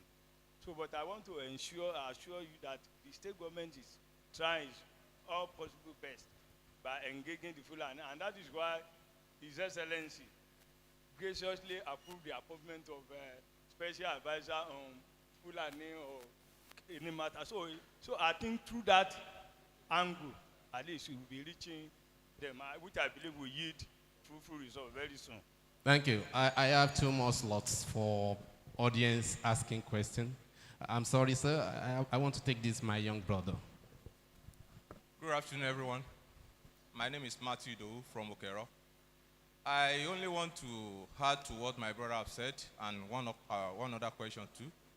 As a young farmer, I think what we should be doing, and if possible, the government can take it up, is engaging these herdsmen. In a gathering like this, I don't see why they cannot be here too. A representative from them be here, so that they'll be able to know what we have. They are also farmers, and we've agreed that we are going to live together as brothers. If they were here too, and they know what I'm facing as a farmer, I'm planting crop, they also apply, they are rearing animal. If they were here and they were able to see what we can benefit from each other and what can be of effect if they eat my farm, if they destroy my farm, and I destroy their animal too, what can happen? They will also reason that we have to live like brother and do things together in accordance to how it will benefit every one of us. And secondly, the issue of intervention from government. They always do something which, to me, I always find it funny at times. They will love to intervene. They will love to give us incentive like input, like fertilizer. What they're supposed to give us by April, they'll be giving us by March, or they'll be giving us by August. At least, like fertilizer I kept at home now, I received August last year. I cultivated around April, May. So is that one valuable? I have to preserve it to this year again before I use it. All those things is affecting farm production. And also, the issue of this laborer. I don't think we're supposed to fail as a nation. I'm a student of computer engineering, but after my graduation, I have to set aside my certificate and venture into farming. And the reason for me to do that was that my father doesn't fail as someone that does not even go to school. He was able to put food on our table. Whenever we go to school, we come back from school, even if you run from school, and if you don't even run from school, if you go to farm, we will meet food in the farm, and you will be able to eat. But nowadays, even the one we planted on the farm, can you even be able to access it? Thank you so much, my brother. I have to stop you there. So I want Frin. Oh, okay, Gigi Maz. I can see Gigi Maz is showing interest, please. Okay. I want you to speak on the first question. He is talking about herdsmen. Yes, that's exactly what I want to talk about. The herdsmen issue. You see, I told you, I said I'm a farmer. You need to know what the Fulanis or the cattle herders go through during the dry season or in the search for food for their cattle. I rear cattle too. And I know what my Fulani complains about. and what it goes through to get those animals to eat. So it is two contrasting issues. You want your crops, they are attached to the animals, and they can't be looking at the animals starving. So you have interest clashing. But if I would advise or say something like the solution, you see, the problem, left or right, is still government. Government has to be firm on its policies. There was a time it was like, now they have to demarcate areas. Each state should have to position places where animals could be reared and they'll be fed. The thing had died down. So there has to be zones. There needs to be agricultural zones. There need to be places where farmers can rear their crops or raise their crops without interference of the cattle herders. And the cattle herders, we have areas that they graze without the interaction of, it's only government that can design the line. So as long as government is not willing, there is no will to implement that and give a boundary, then we'll continue like this. There is no solution to it. Thank you, sir. Before you drop the mic, sir, I have an elder brother who asked you a question at the lower side. He said, is GG Max meant for training young people or is meant for making money? Both. We've had lots. In fact, the larger percentage of our Suez program has been from Al-Hikmah. They come to GG Max for Suez training. Even more than University of Ilorin. Even more than University of Ilorin that holds it. So we are open to training, practical training, and at the same time, we have to make money. Thank you. All right, thank you. Now I'm on the ladies' side now, and there is an elder lady who wants to ask questions. So you can see GG Max later, sir. Sir, you can always chat with GG Max after this session. Thank you. So, Mama, the floor is yours. Good afternoon, everyone. Please let me start on the existing protocol. My own question is based on these information technologies that is rampaging all the organizations now, be it of any part.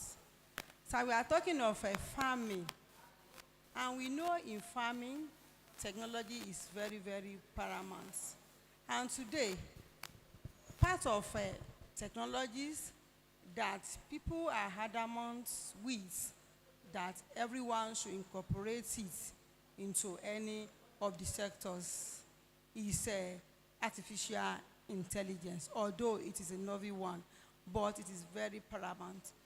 And in farming, you know, we have our indigenous people much than all these modern farmers.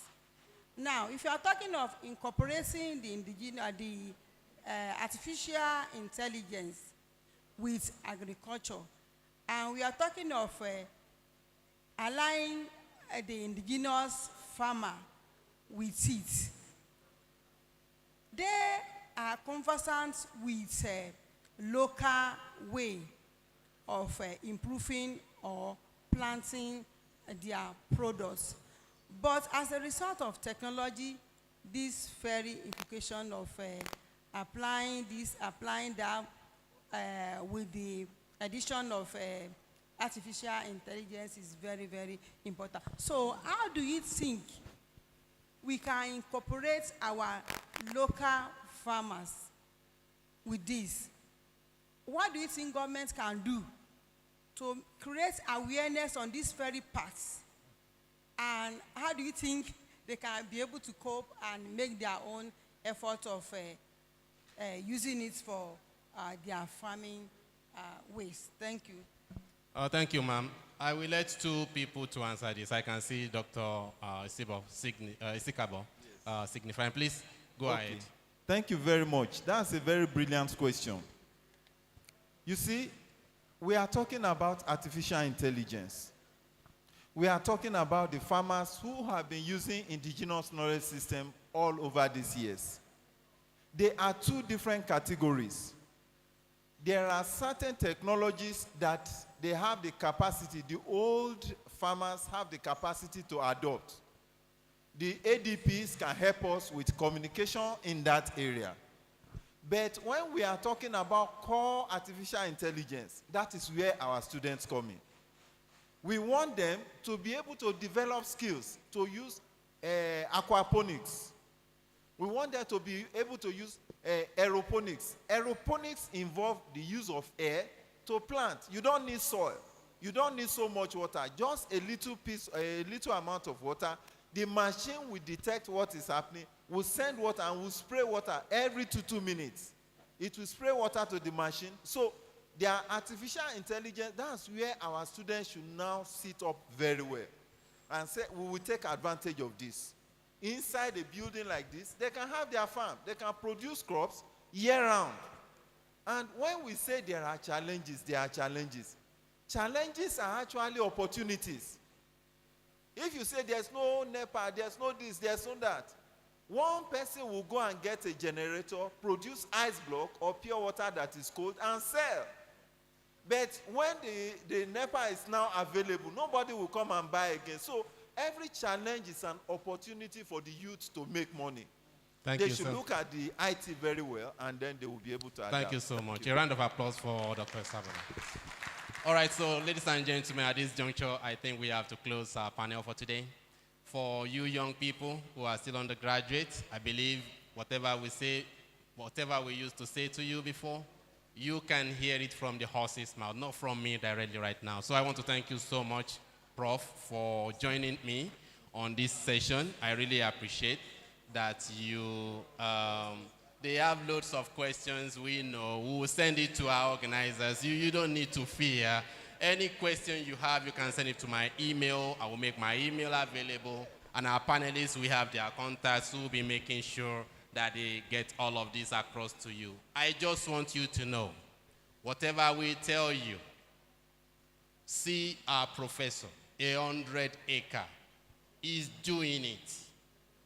GG Max, 600 million, doing it. You know, even the Dean, Faculty, University of Ilorin, doing it. What about you? So I want to thank all the panelists for helping us. Thank you so much for being part of this panel. And of course, thank you, audience, for being this panel. This program still continues. DJ, please.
Distinguished ladies and gentlemen, you agree with me that it has been a very fruitful and productive day for us all in Al-Hikmah University. I would like to appreciate everyone that was part of today's program, the students, the staff, invited guests, our very distinguished partners from FRIN, the keynote address speakers, the guest speaker, all the way from Abeokuta, the men and women of the press. And now we are gradually approaching the end of the program, but do not forget that the keynote address by the Honorable Commissioner for Agriculture of this State of Harmony was supposed to have been delivered earlier in the day, but due to certain circumstances beyond control, she could not make it to us on time. And now that we have his representative here with us, let me humbly invite him to deliver the keynote address on behalf of the Honorable Commissioner, after which we shall call it a day. May I invite to address this congregation, Madam Aliyu Abubakar, representing the Honorable Commissioner for Agriculture, Kwara State. Thank you.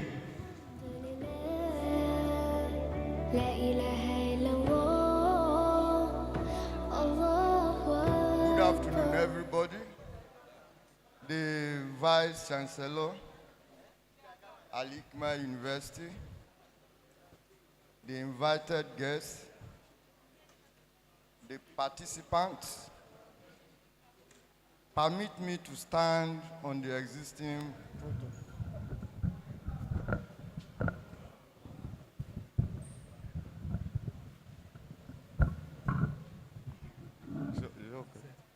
Okay.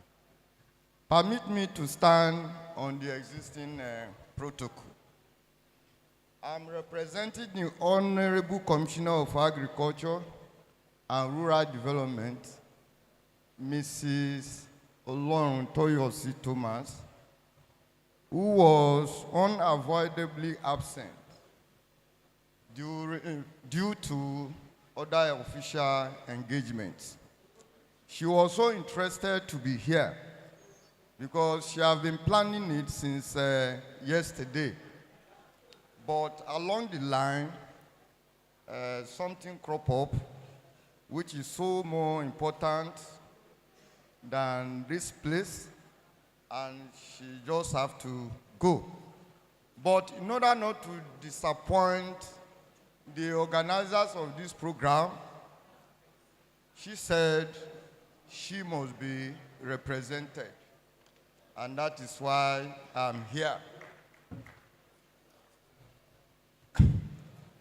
Actually, she used to give a keynote address on the giant strides of the ministry in terms of providing solutions to food insecurity in the country and in the state as a whole. In fact, it is very unfortunate that Nigeria is talking of food insecurity. Nigeria has been blessed with so many things, so many natural resources that all other countries all over the world were not being blessed with.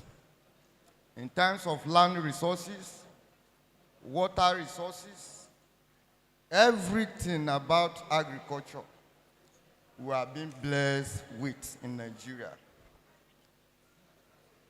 We are talking of food insecurity because we never prioritize agriculture.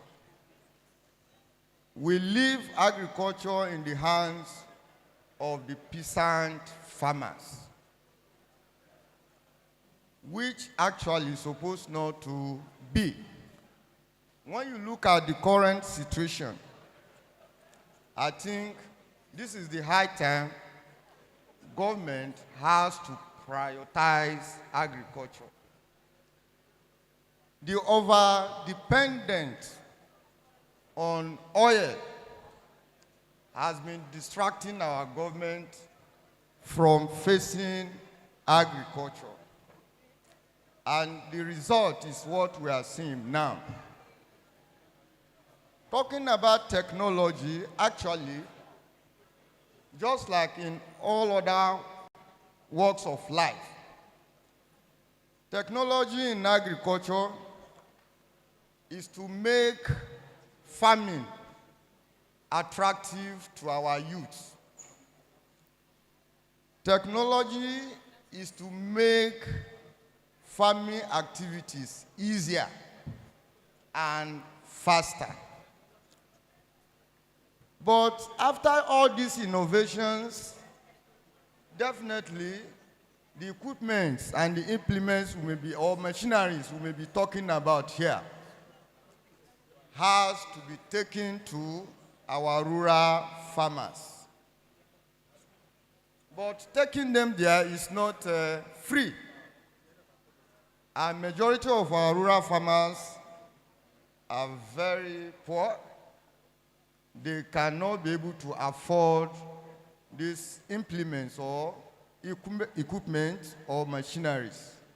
And this is the area where government has to come in. So in Kwara State, this administration headed by Malam Abdurrahman Abdurazak, when he came in, or since the inception of this administration, in fact, he has been trying, I can say, he has tried to revive agriculture in Kwara State.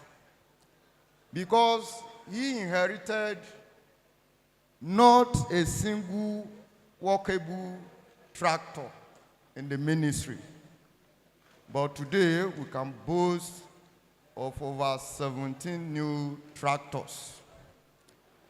In 2020, during the era of coronavirus, the program called Fadama NG Cares, in partnership with the World Bank,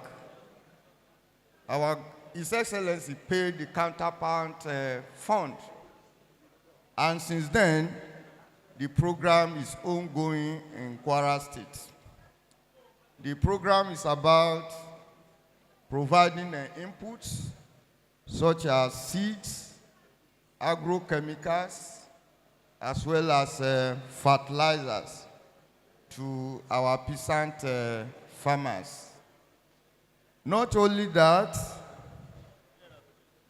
the subsidy scheme, input subsidy scheme also came in, and this time around it was chemicals, agrochemicals, fertilizers, and seeds worth millions of naira were also being distributed to the farmers at subsidized rate. Then recently this year, the government was planning for farmers for dry season farming. But unfortunately, it was too late. The program was unable to come on board until the rain set in. So now we have changed that program from dry season farming to wet season farming. And with that program, about 12,000 farmers were being clustered together. Clustered in such a way that the areas where these cluster farms are well monitored. Are well monitored to ensure that security of those farms are being taken care of. What the government is trying to do with these cluster farmers, they have been captured. All the information about them is being taken. The inputs they are to use, starting from land preparations, the inputs and other things are going to be provided for these farmers. At the end of it all, the farmers will pay back the cost of what government has invested in these cluster farms. And the remaining part of the products can be sold by the farmers, and that will be their own advantage. What the farmers are going to pay back is not in cash, but it's going to be in the name of the products they have produced. So the government will now take these products and store them. So when it is time, maybe when the prices of food stuffs continue to rise up, the government will now come out with these products and continue the sales to the public at the subsidized rate.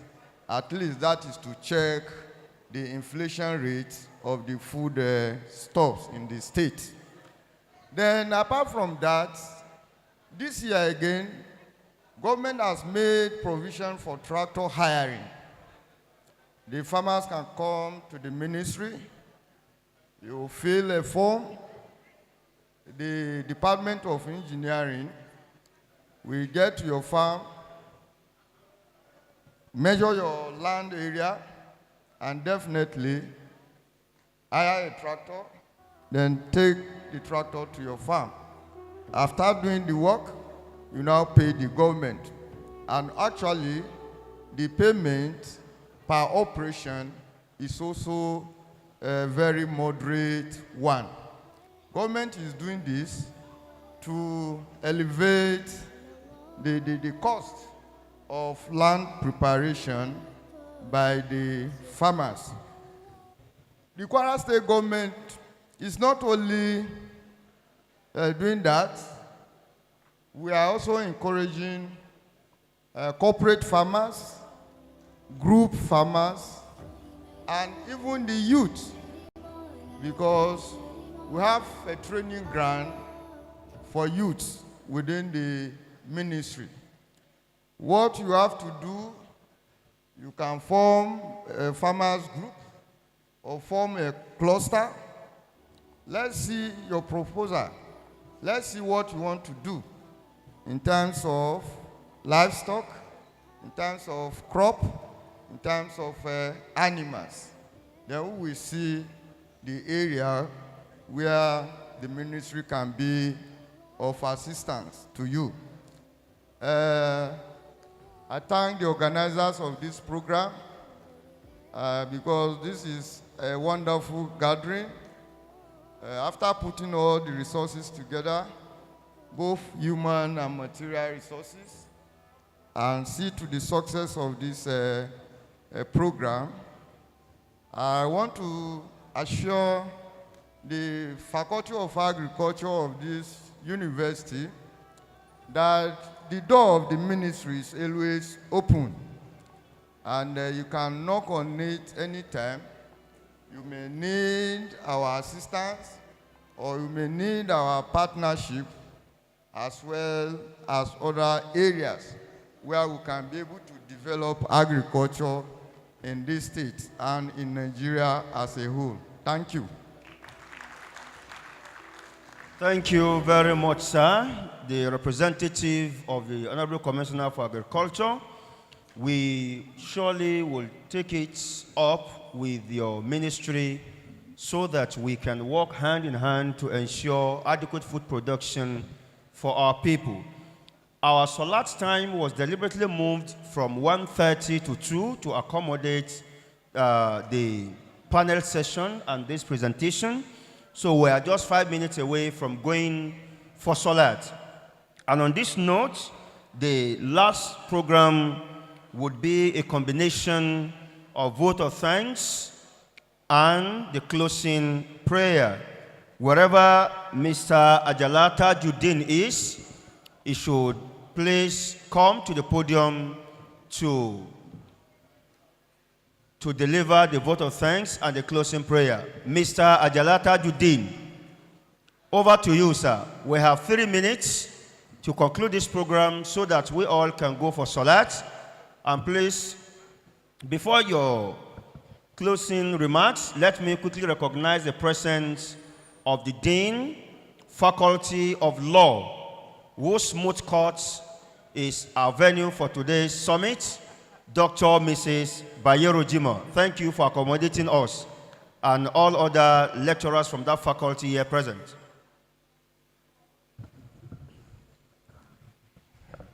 Alhamdulillahi Rabbil Alameen. All glory is due to Allah alone. We thank Him, we glorify His holy name for giving us this opportunity again. We proposed, and we thank God that we can say that God have actually did it. Because if we want to rate this program, I think we have about 80 to 90% attendance. And for that, glory be to God in His height. This program, as it has been, talked about all along from the beginning up to this moment, is about how do we bring together all the stakeholders in agriculture, those in academics, those in the research institutes, those farmers who are the end receiver of the different, innovations that we want to create. The people in the ministry, ADP, and the fabricators, those who do one machine or the other. Our intention is to bring everybody together and see how we can interact and see how we move agriculture forward. And on this note, I want to thank my Vice Chancellor in person of Professor Noah Yusuf, who have actually, enticed us to execute this program. And sincerely, the management have put everything possible to make sure that today is a successful one. And on this note, I want to thank the management that they have actually do us a lot of proud for making this program to take place. We also thank all the invitees who have come from far and wide near to ensure that this program is a success. We really appreciate your coming. My thanks also go to the Dean of Law, who have actually made this place available. For our information, this is our mute court. And you can see that this is a fantastic place to stay. And we really enjoy our program here. So our Dean of Faculty of Law, we thank you a lot. And to all our farmers from the 16 local governments of the state that have attended this program, we thank you a lot. And to everybody who consider it necessary to be here, we really appreciate your presence. And we pray that God Almighty in His infinite mercy will see all of us through back to our destination. By the special mercy and by His grace, all of us shall reach our destination in peace. Just like we are brought here in peace, we shall get back in peace. أقول قولي هذا أستغفر الله لي ولكم سبحانك اللهم وبحمدك نشهد أن لا إله إلا أنت ونستغفرك ونتوب إليك صلوا على النبي الكريم آمين. Thank you very much. Until next time when we converge on this hall for another program, may Allah deliver you all safely to your respective destinations. Assalamu alaikum wa rahmatullahi wa barakatuh.